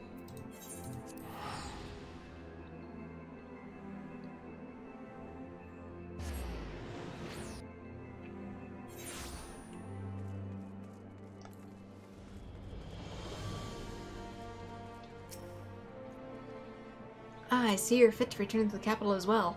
The Inquisition has a rather large collection of heretical tomes, including many Charlian in origin. I had a mind to scour them for information on temporal magics.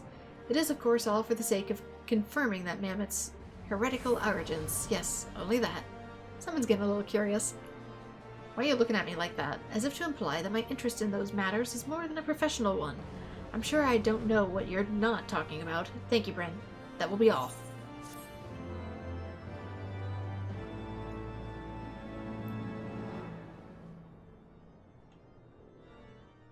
And that's it for Chapter 3!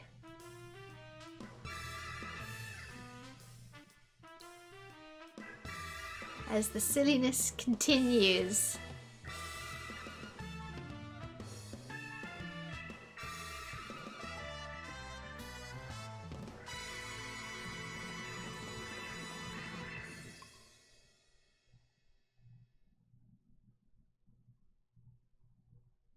Honestly, the only word I can read off of that is hero. The proud and the pointy-eyed. Here we go. Final chapter for Heavensward Manderville. We need to speak, Bren. I've been scouring the archives for any information regarding temporal magic since we last spoke, and the results have been rather troubling to say the least. As you may or may not be aware, ancient Allag is portrayed in the Enchiridion as a cautionary tale, a great empire brought low by its vanity and hubris. However, there's a certain apocryphal text in which the Allagans are cast in a more sympathetic light, if not outright exalted. It was in these texts that I found reference to temporal magics once wielded by Allagan mages. Said magics could be used to halt or even reverse the temporal state of a given object. If these accounts are to be believed, and if Gigi's abilities and those magics are one and the same, then it may well be possible for him to turn back the hands of time for the Grand Sirs, much as he restored the Duke's priceless vase. But did it stay restored? That being said, there's no telling how this will work with regards to a living being. Consider, if you will, what the vase was filled with water when shattered. Even if the vessel were restored, what would become of its former contents? Would it be filled with water as before? The very same, every drop returned? Or would it be different water? Or would the water once split be forever lost? I speak of the soul, my friend, for even if one could use these magics to restore the dead to life, would they be as they were before, with all the same thoughts and memories and feelings? I mean, that's the same issue posed with teleportation, is that technically you're dying in order to be rebuilt elsewhere when it transports all your atoms, even if it's the same atoms. Since you technically died, is it you that's coming back, or is it a new soul with all the same memories? Oh, the conundrums of quantum physics and their morality. The Grand Sirs are concerned that they can regain their lost youth, and mayhap they can. But the dead who have entered into Halone's halls cannot return. They cannot. Yet Gigi is nevertheless resolved to try and resurrect Archmagus Quan. Speaking of which, according to some Sharlayan text in the archives, Archmagus Quan was an accomplished scholar known for his study of ancient Allag magics. Further evidence that Gigi's abilities are likely derived from ancient traditions, I suppose. But more importantly, I learned the location of the Archmagus' former residence. Maybe we can find something of interest there. Something which could help us persuade Gigi to change his course. I had a mind to summon Inspector Hildibrand and make the journey there together. Would you be willing to join us? Excellent. Then let us be about our business. I saw you, heretic.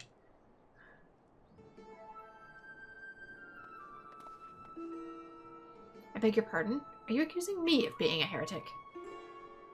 Yes, you, Inquisitor Seer. I saw you sneak into the archives and seek out the forbidden tomes. Saw the mad light in your eyes as you partook of the forbidden knowledge. Oh, for the love of... I did all that for my investigation.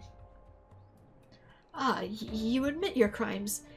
That you did secretly, without permission and blatant contravention of our rules, read forbidden tomes. And by virtue of the authority vested in me by the Supreme Sacred Tribunal of Hellenic Inquisitive Doctrine. You stupid ignorant. Are you so desperate to keep your goddamn jobs that you go around accusing all the world and his wife of heresy? Is that what we've been reduced to? Yeah, have been for a while, man. Glad to see the light. I'm sick and tired of looking for heretics in every bloody shadow, of trying to guess the secret sins of everyone I meet. It's stupid and pointless, and we're better than that, damn it. We're better than that. Me at social media. If you will not surrender yourself, then I have no choice but to inform my superiors.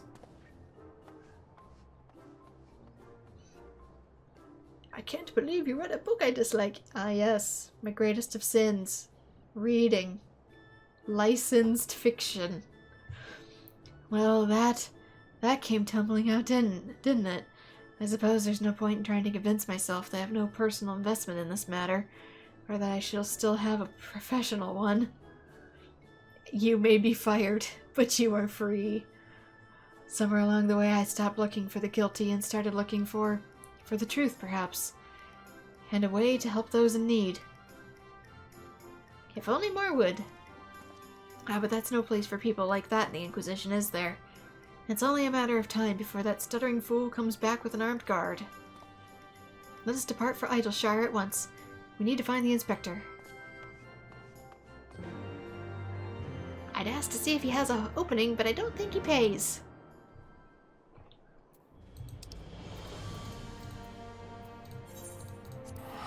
To Idleshire.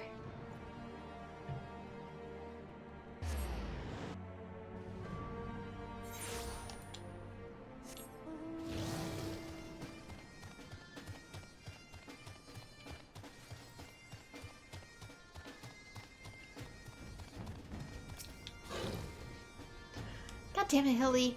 I bet you have better sense than this. Are you looking for the inspector? He went off on his lonesome.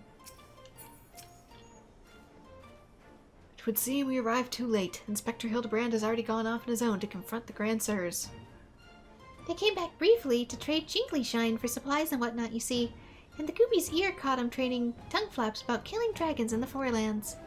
But the inspector learned about it later. He said he had to go after them right away and back take Gigi. He said he had a duty, not as an inspector, but as a father. Look at that, he's got no applications to a bloody mammoth. Especially one that chose to leave of its own free will, as I recall. I swear, I turn my back on the boy for one bleeding second and he loses his goddamn mind. I'm afraid he might try to do something reckless. Don't you think we should try and find him and offer a hand lending? I'm rather more concerned about what will happen to the Grand Sir's attack. Or worse, kill any of Hrace Velgar's brood. But first things first, I suppose. Bren, would you be so kind to assist Mistress Nashu and Julian in their search for the inspector? I'll pay a visit to the Archmage's Quan abandoned abode in the meantime. Well, before you think to refuse, I know that you need not fear for my safety. Let's just say that our singular experiences together have inured me to the harsh realities of, well, reality. Huh. Could it be the scrawny little shites finally found his spine? More like he's found his direction. Let's start by heading to Tailfeather. I reckon the inspector probably went there first after the Grand Sirs, so if we do the same, we're sure to catch up to him eventually.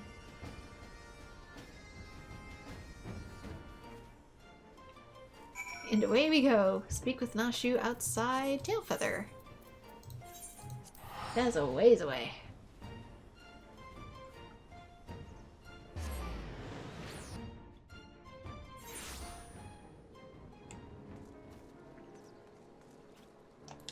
And this way to boot.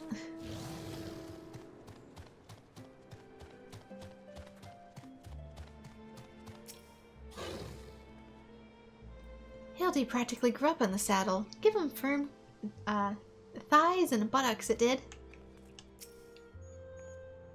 Right then, I say we split up and make inquiries separately.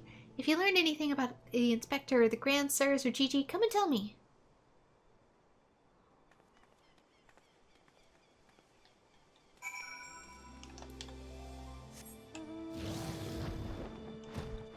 I don't know what kind of bird makes this particular sound, but every time I hear it, it always makes me think of Ocarina of Time. Since it's the same bird. The Ishgardians with the mammoth? They were here, proclaiming to all and sundry that they were going to slay the greatest dragon of them all. The gods only know if the naive fools were serious. Dragons are not to be trifled with, and I hardly think those so-called veterans were even remotely capable of doing what they claimed they would.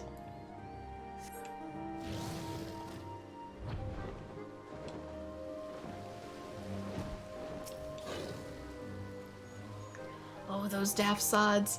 They went for Enix Shrine. Not quite what their intentions were, but they were awfully confident, that much I recall. Are you looking for the three Ishgardians? The mammoth may head to the Enix Shrine. Assuming they didn't run afoul of ill-tempered dragons, you'll probably find them there. Okay, we have our destination.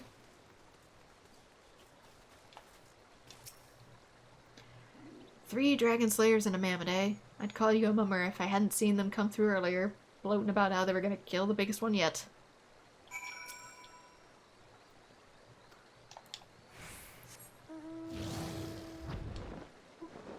She's right there.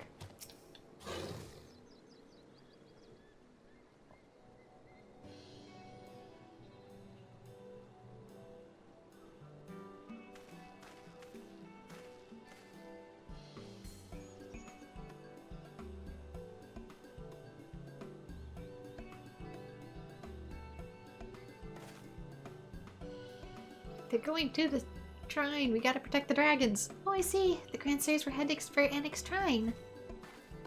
Just come through the bushes, huh? And my dear boy wasn't far behind him either. What are we waiting for? Let's go!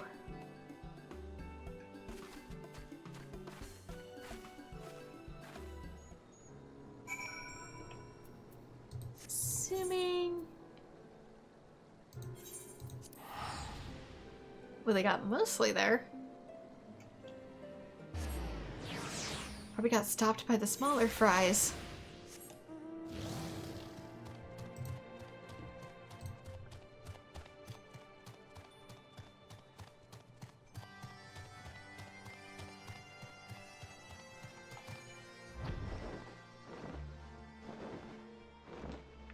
Did they expect to be turned back only temporarily to slay dragons? Maybe they realize they can't do it all at once and stay that way. Otherwise you would have done it, right? Did Hildy do this? Usually he ends up on the receiving end. Up. Boots in the air like you just don't care. Oh, I found one of the great sirs. Poor unfortunate soul who bears a striking resemblance to Orland is quite firmly embedded in the earth. Would you look at that? The inspector sure gave him a what for. That may be, but where did the other two get to? Not to mention the mammoth. Why don't we pull him out and ask? Though having said that, looks easier said than done. Start digging. Most silly of me, I'm sure you've got more than enough strength to yank him out free, right, Bryn? I mean, I wield an axe, so...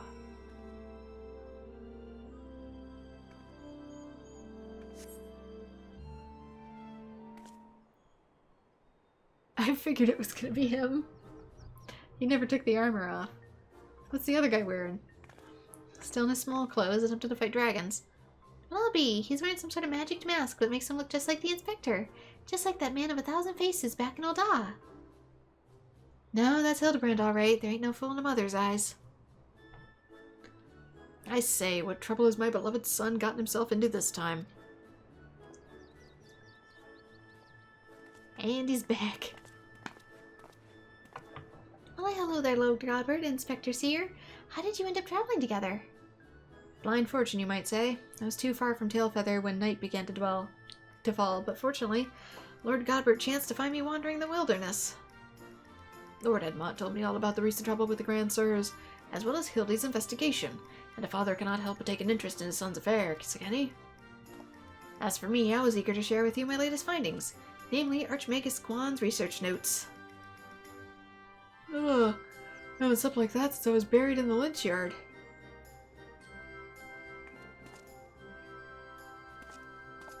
So I was surrounded by zombies and actual bugs. Well, well, I must confess no small measure of embarrassment to be found in such a state, having been so unceremoniously disposed by the Grand Sirs. But ignominy notwithstanding, I'm most grateful for your succor, and pleasantly surprised to be reunited with you all. As are we, buddy. This wouldn't have happened had you waited for us instead of... Wait, why in the hell is he still wearing that rubbish? An impenetrable disguise is essential when consorting with the criminal elements. Alas, would seem the Grand Sirs have grown more than perceptive in their newfound youth. Wait, do you mean they've already regained their youth? What about Gigi? Did you see him? Was he behaving strangely? Not that you mention it, his warm, soulful eyes were rather more pointy than I remember. By the Fury, not pointy. According to Archmagus Quan's notes, that's a sign of Gigi using too much magic. If he carries on like this, his aether will be expanded and he'll end up not more than an empty husk. Oh, this is terrible news. We must catch up to the Grand Sirs at once. I guess time uses a ton of aether. Do you know where they're headed? All I heard was that they were keen to slay dragons. They're bound for the Churning Mists, a place called the Zenith, to kill a great worm named Nidhogg. You bet that. Really? That all happened? Huh. I mean the other one, Race Velgar. Race Velgar, Fury take me, what could they possibly hope to achieve? Leave the poor scaly beast to his mourning.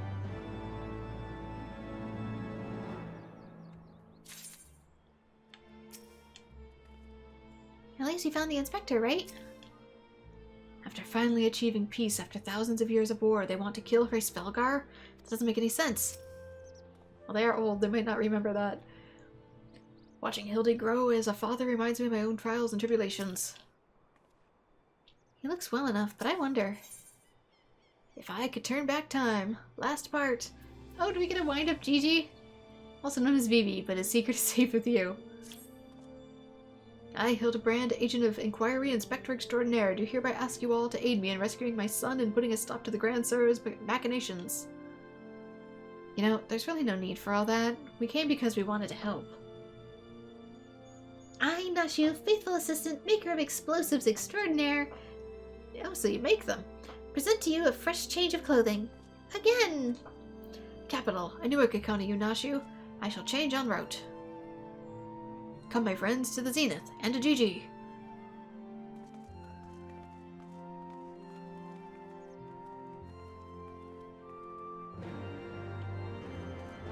And away we go. Again! To the Zenith.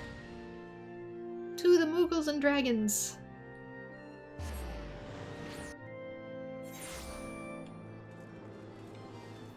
Although, to be fair, he probably won't even come down without the whistle. I say, what brilliant craftsmanship. How did they manage? Spending too much time at this high altitude can't be good for my skin. His disguises may be amazing, but nothing beats the classic inspector look. Yeah, it would be pretty dry up here. To think I stand in the heart of Dravanian territory. Me. How long ago was I scouring the streets for heretics? Make ready, my friends. The final battle with the Grand Sirs is at hand. You okay? Oh, to see my wounds were more serious than I thought. I fear I am in no condition to confront our foes. There's but one thing that I can restore to my former indomitable self. Food? Don't you worry, I got some salamander oil right here. Shall Mummy give her baby boy a massage? Oh, my dearest mummy, mother dearest, I would not impose upon you, not when my ever-loyal associate stands ready to minister my muscles. I see, this is what I've been good for, huh? Don't tell me you're embarrassed. Let Mummy take care of little Hildy's hurts. My dear wife, I know you mean well, but let Bryn handle it. I can personally testify to the healing talents of their strong yet tender fingers. If that's the way of it, I'm counting on you. Am I going to end up massaging every member of this family? Let us brook no further delay. Come, my friend, coat my body in oil as you have done many times before. Why do you hesitate? Have we not done this time and time again? Oil me up! Don't say it like that. I'm trying to talk to the other ones. Fine, here. Dump it over your head. Oh, how it soothes my aching pains. Quickly now, knead it into my flesh. Knead it as you have never kneaded before. Sir.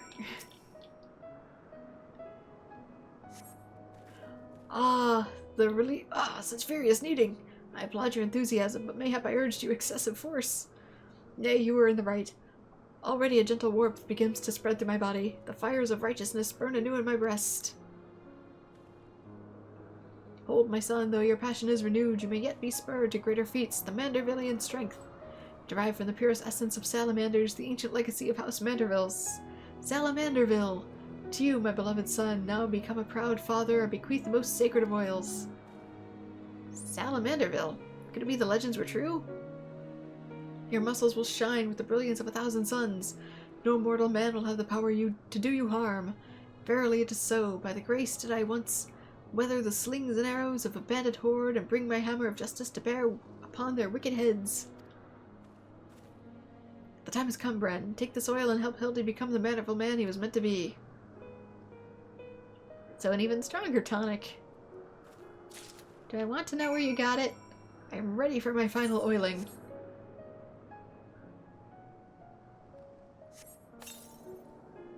Oh, the Salamanderville, how it flows into every nook and cranny. Quickly now, lay your hands upon me. Massage me with all your might.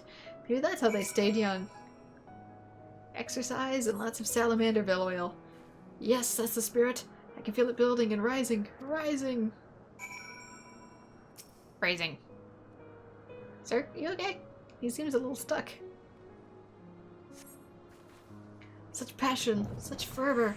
I am the Inferno unbound, the Tempest unleashed, but I have not yet begun to pose.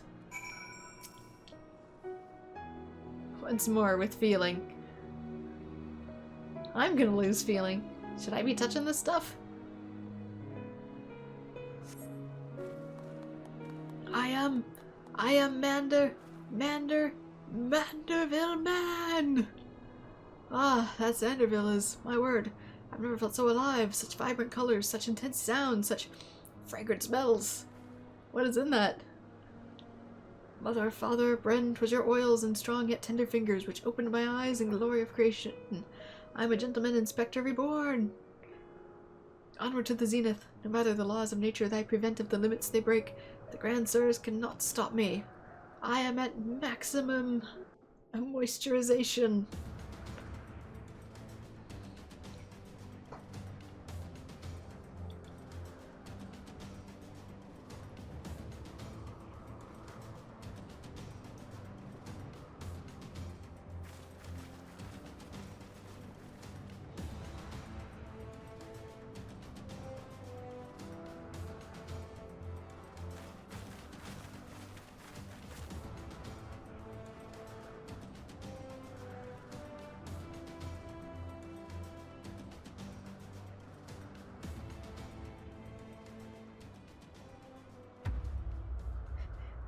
The one is literally just blacked out. Is it supposed to look like that, or is my GPU messed up? Two look like shadows, and then the one was just literally a black silhouette.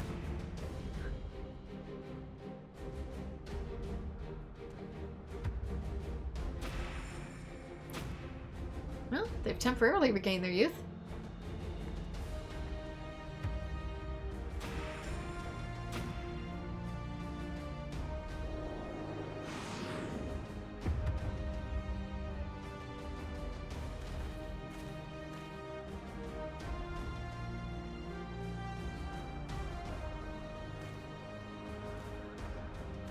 No! He has the evil eyes. He has the angry. Grandsirs, I've come for my son. Oh, must we do this now? We have a dragon to slay. There's no need for any of this. The war is over. But not for long. The worm's death will give rise to a new era of fire and blood, and we, having consumed his eyes, will use our new powers to win untold glory in the battlefield. Our legends will echo in eternity. You would doom countless innocents for glory? No, I won't allow it over my dead body. Far be it from us to deny you, then. This is the end for you. The ultimate end.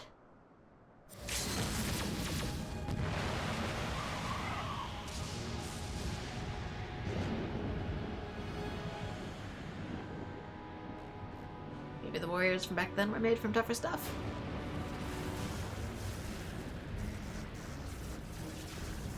Why only him? He's not the one who... I issued just as much of a challenge as he did.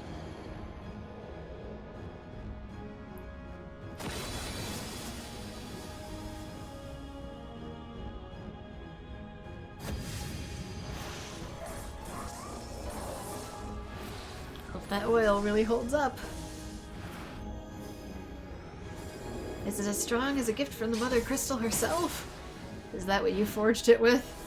I wouldn't put it past Godbert to do so. And of course, we're getting Knights of the Round.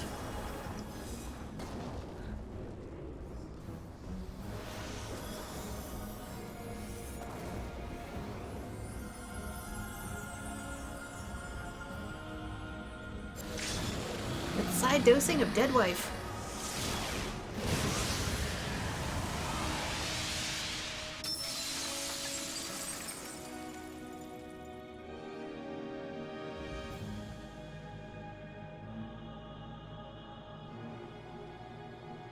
Have my oily ministrations done their work?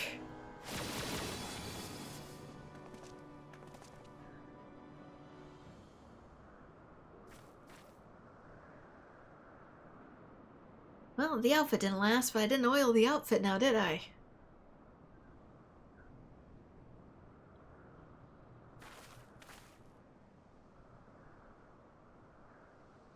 Have faith, my love. He is our son. You feeling a little guilt there?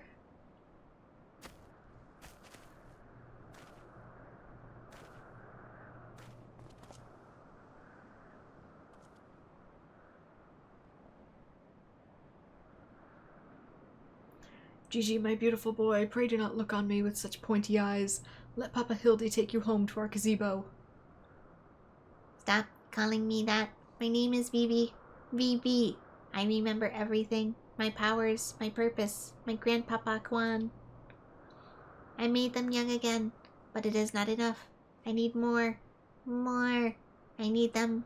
I need the worm eyes, and then I can finally bring him back. I'm sorry, Gigi, but no, you cannot. Grandpa Kwan is gone. He's right, Gigi. Maybe you could restore his corporeal form and breathe life into it, but his soul, what made him your grandpapa, is forever beyond your reach. That is not true. I can restore anything to its ideal form, to the way it should be. Even Grandpapa Kwan, even you, Papa Hildy.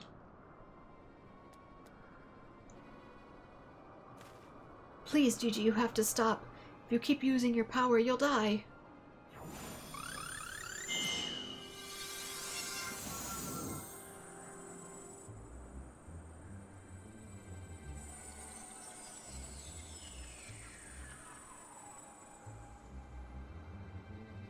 He is untouched.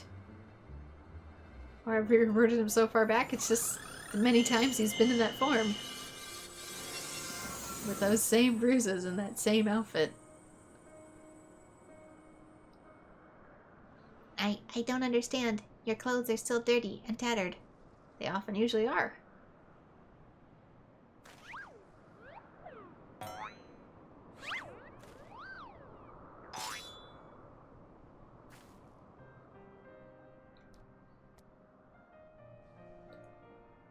As they should be, Gigi. For my every waking moment it is as the gods intended.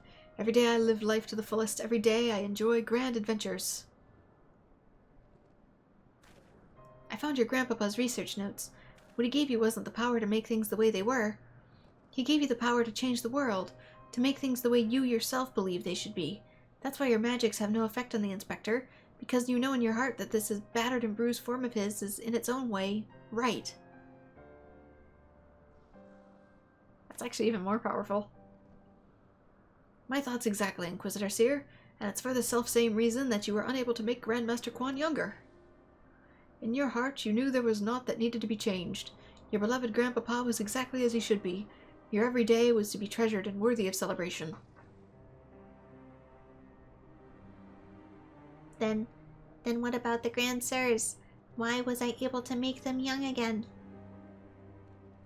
All you truly knew of them was their stories they told. Wondrous tales of daring do by heroes. In the prime of their lives, it's no wonder you were able to envision them as such. Maybe that's why their power was like that too. Because he envisioned them as such. That's all they ever talked about, when they were young and free and full of fire. At first, Archmagus Kwan didn't understand the true nature of your abilities. He struggled to deduce why you could not make him younger as he originally intended. Eventually, he realized that your fond memories of him were preventing you from conceiving of him as anything but an elderly creator, and that the only way to achieve his goal would be to take them from you. But you were all he had left in this world. No longer a mere mammoth, but a friend, family, his only family, his grandson. He couldn't bear to lose you, so he renounced his quest for immortality. But I still lost my memories in the end. He was afraid of leaving you all alone in the world, afraid that others would attempt to take advantage of you and your magics, so before he died, he had decided to take your memories from you after all, to protect you. But despite his best efforts, something remained, something stronger and more powerful and more resilient than anything Archmagus Kwan ever dared dream. You were never broken, Gigi. You were never abandoned.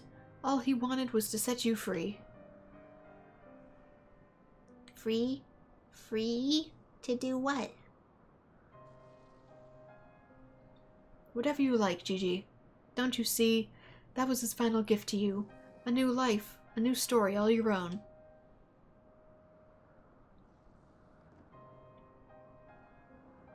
Free will. He gifted you free will. This has all been very, very touching, but we're not getting any younger. Well, you aren't at any rate. But if he changes his mind, you'll revert back too. We have suffered your meddling long enough. I had intended to use this trap to kill the worm, but since you're so perfectly positioned...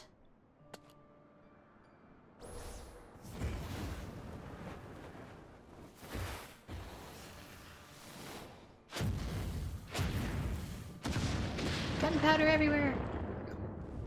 Dang it, Lately, don't you know how long I've been working to rebuild this place? You're gonna make the Moogles sad.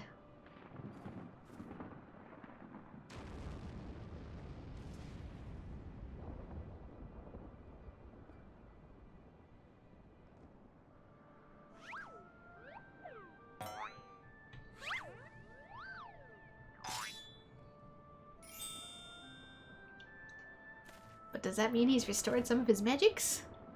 Enough for this?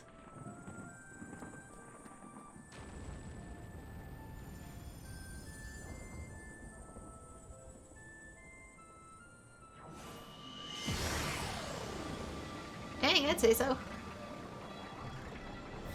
I am Phoebe, grandson of Archmagus Quan and Gigi, son of Hildibrand, Heliodor, Maximilian Manderville.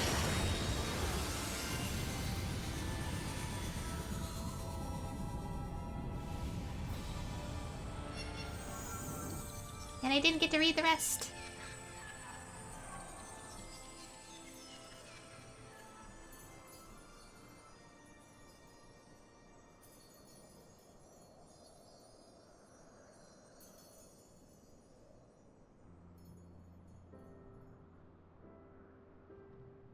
But is he okay?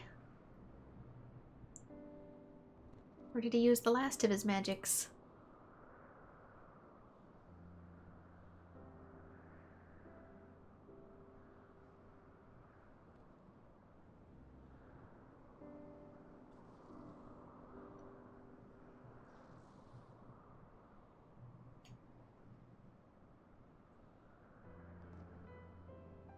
All the pillars are back.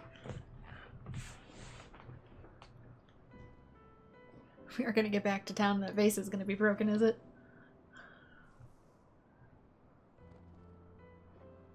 Somebody check on him, please.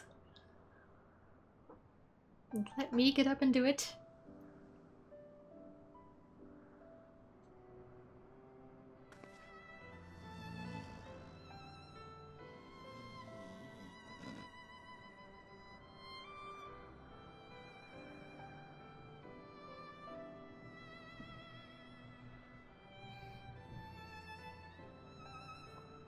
Yeah, because they get all put back too.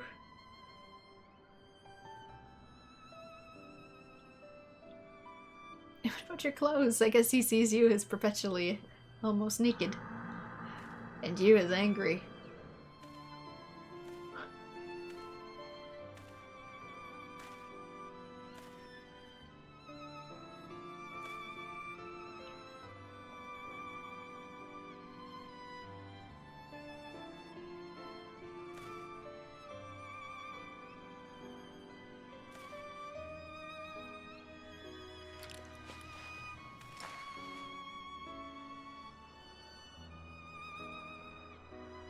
Can't tell if he's gonna be okay or not.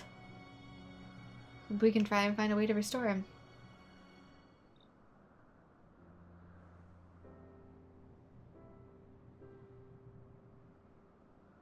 Like if he has a little magic left in him, maybe?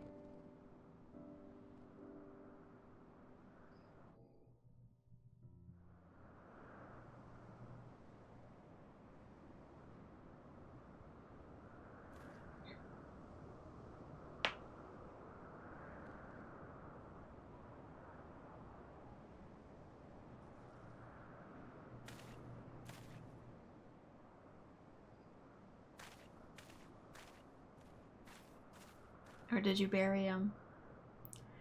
It's like it never happened. With the last of his strength, he turned back the hands of time. Not just for the pillars, but for us all. He made us all as we once were, as we were meant to be. After all the gallivanting about, I get bugger all. What about my misspent youth? I was not meant to be this bloody old. Ah, such a fine day. Never have I squatted with such perfect form. I may as well have reached my physical peak. I'm not sure everything was put back exactly the same. Oh, what rot. Act your age, you daft sod. You look foolish. You should be grateful. Gigi saw what you had become and gave you a second chance.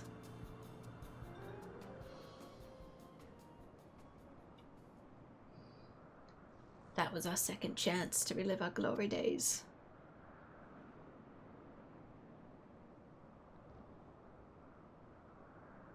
It was rather silly though, wasn't it? Maybe Quan had the right of it. Maybe it's not so bad growing old.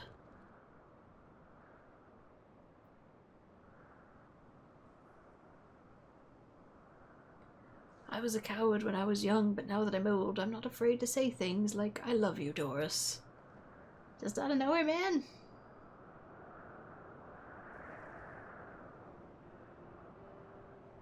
You're a blind, bloody fool, Gonspot.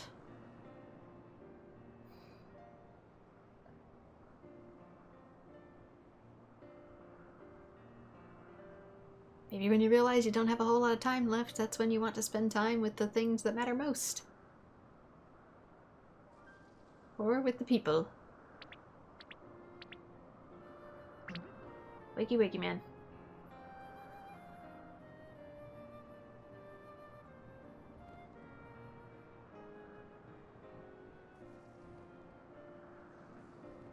Speaking of which, was his memory gone this whole time?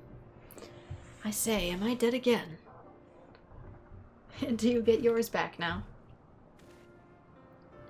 Quite alive, Inspector, along with everyone else, thanks to Gigi. The Grand Sirs are also in our custody.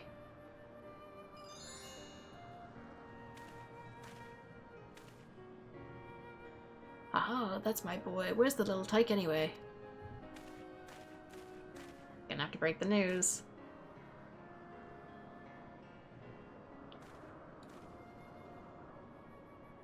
Gigi embarked on a grand new adventure. He's no longer with us.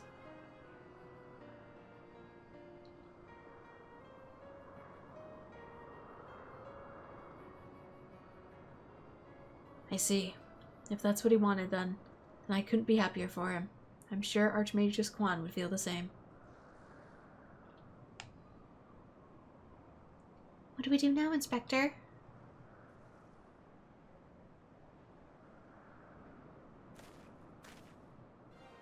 Isn't it obvious, Nashu? The wide, wide world beckons to us. With the promise of mystery and wonder, we shall resume our never-ending quest for cases perplexing and profound. And perhaps one day, we shall meet young Gigi again.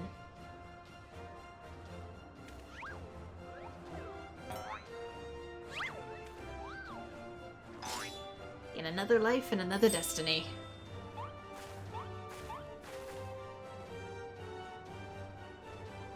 I have to admit it, but this whole mess has got me thinking that maybe it wouldn't be so bad if I really did have a grandson.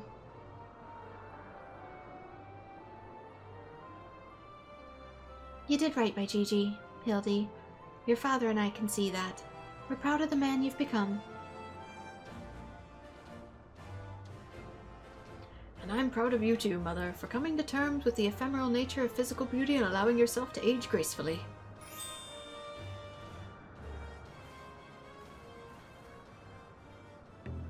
Except she hasn't.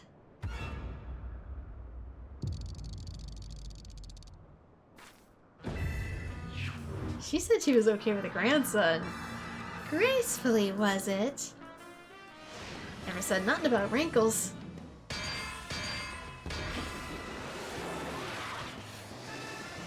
I fear we may have had a failure to communicate.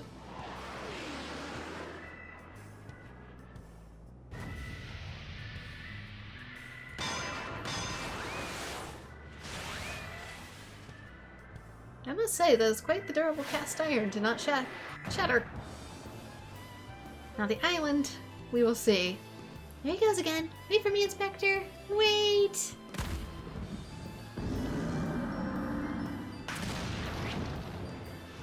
Dang, clean cut. Hark, what is this curious light I spy in the eastern skies? And this oh so familiar scent which fills my nostrils. Do I smell a case?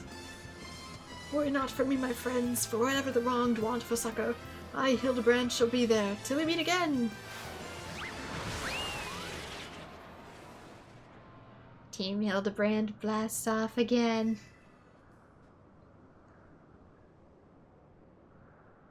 That means we'll have to find him again, too. In whatever lands he has been sent to.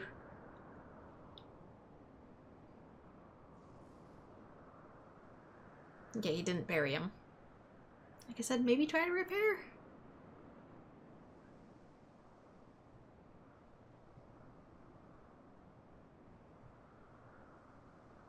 I say, you do know that so long as the core remains intact, little Gigi is not actually dead. I was gonna say. That's right, so dry your tears, boy. There's no need for all this moping about.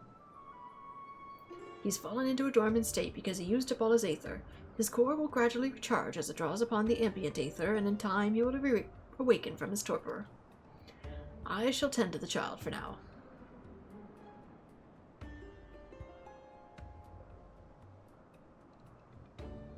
Which means future Gigi.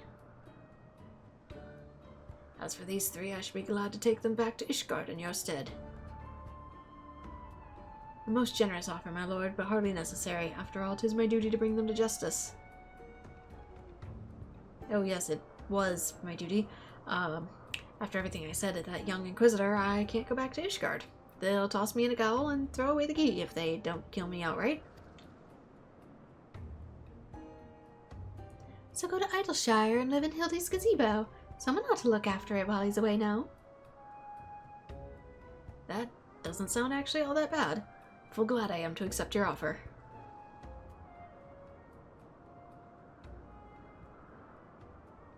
It means we have an actual base of operations.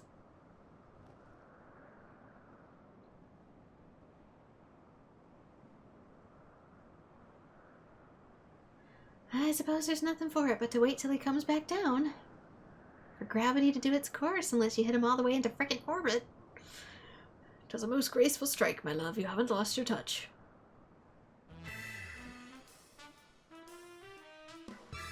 One of these days, given what I know of Patches, you're probably gonna strike him all the way to the moon.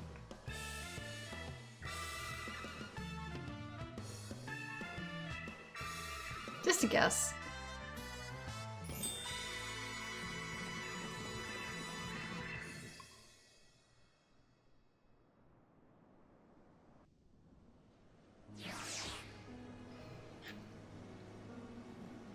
And Nashu must begin her search anew.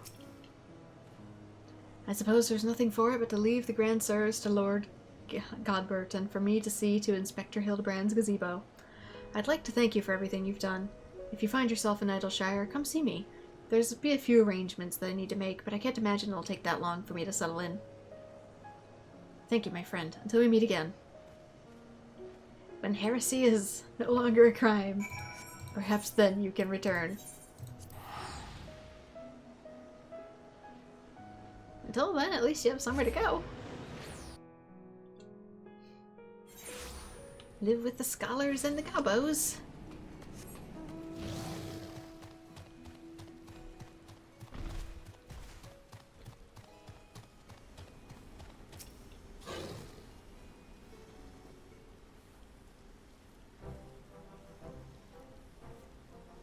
Looking back on the course I've run, it's hard not to think of the man I was and feel ashamed. Before I took the case, I'd only left the capital a handful of times. What rubbish I believed, the facts I considered unassailable. Fury take me, what a fool I was. If I hadn't met you and Inspector and Gigi, I would have never realized how much I had come to hate my job. Nor would I have discovered how much more satisfying it is to seek out the truth. The whole truth. It's still back there. One might say that getting labeled a heretic and having to flee Ishgard is the best thing that could have happened to me. After all, now that I'm free to start a new life here in Idleshire as a consulting inspector. But enough of that. There's someone I'd like you to meet. he's back. Kind of. Lord Godbert made some modifications, as you can see. His smaller size should allow him to absorb ether more efficiently over time. We thought that if we were to travel with you and share in your grand adventures, that maybe it would hasten his reawakening. He's an autopilot. As a minion.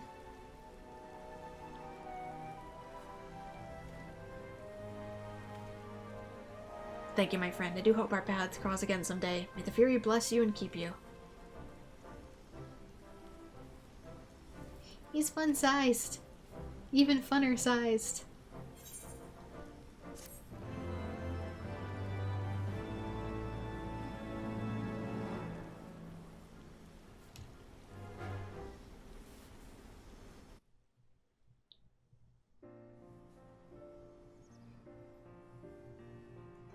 There we go. End credits for Hildibrand.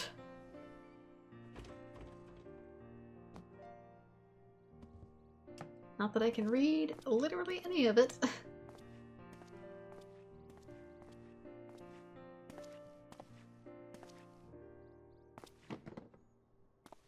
I guess he lives here rent-free, so what does he do with his days now? Get a hobby job? Assisting? Because once you're done with the cleaning, there's only so much you really need to take care of with nobody actually living here. I'll throw away my books.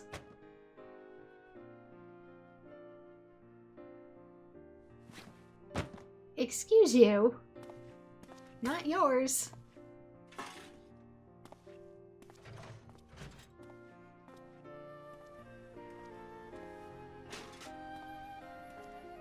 That one seemed kind of important, though. Maybe we'll find out in a future quest.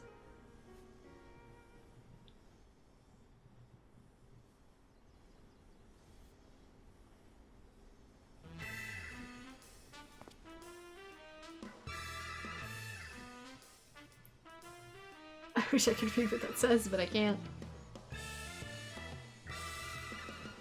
And what's with the spiky things?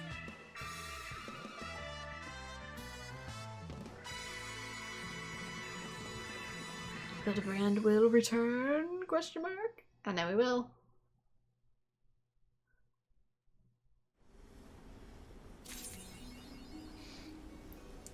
This is what you are. Achievement unlocked.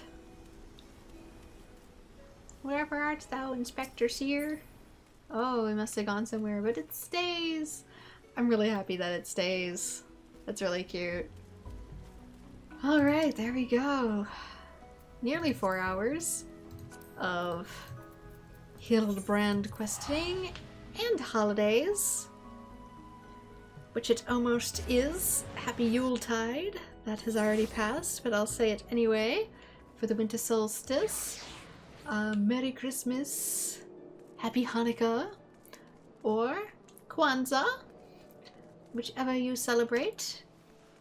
Merry holidays to all. It is time for me to settle in and go to bed.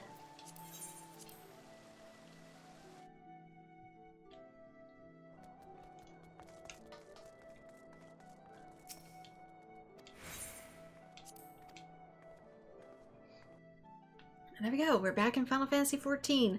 Like I said, it might be a tad sporadic based off of availability and weather, but I was working on some legendary weapons in the background, so I should probably give myself ample time to do that. So I'll work probably on the grinding aspects of those in my own time, and then record the story portions, and then edit together the story portions, just because it takes a really, really long time.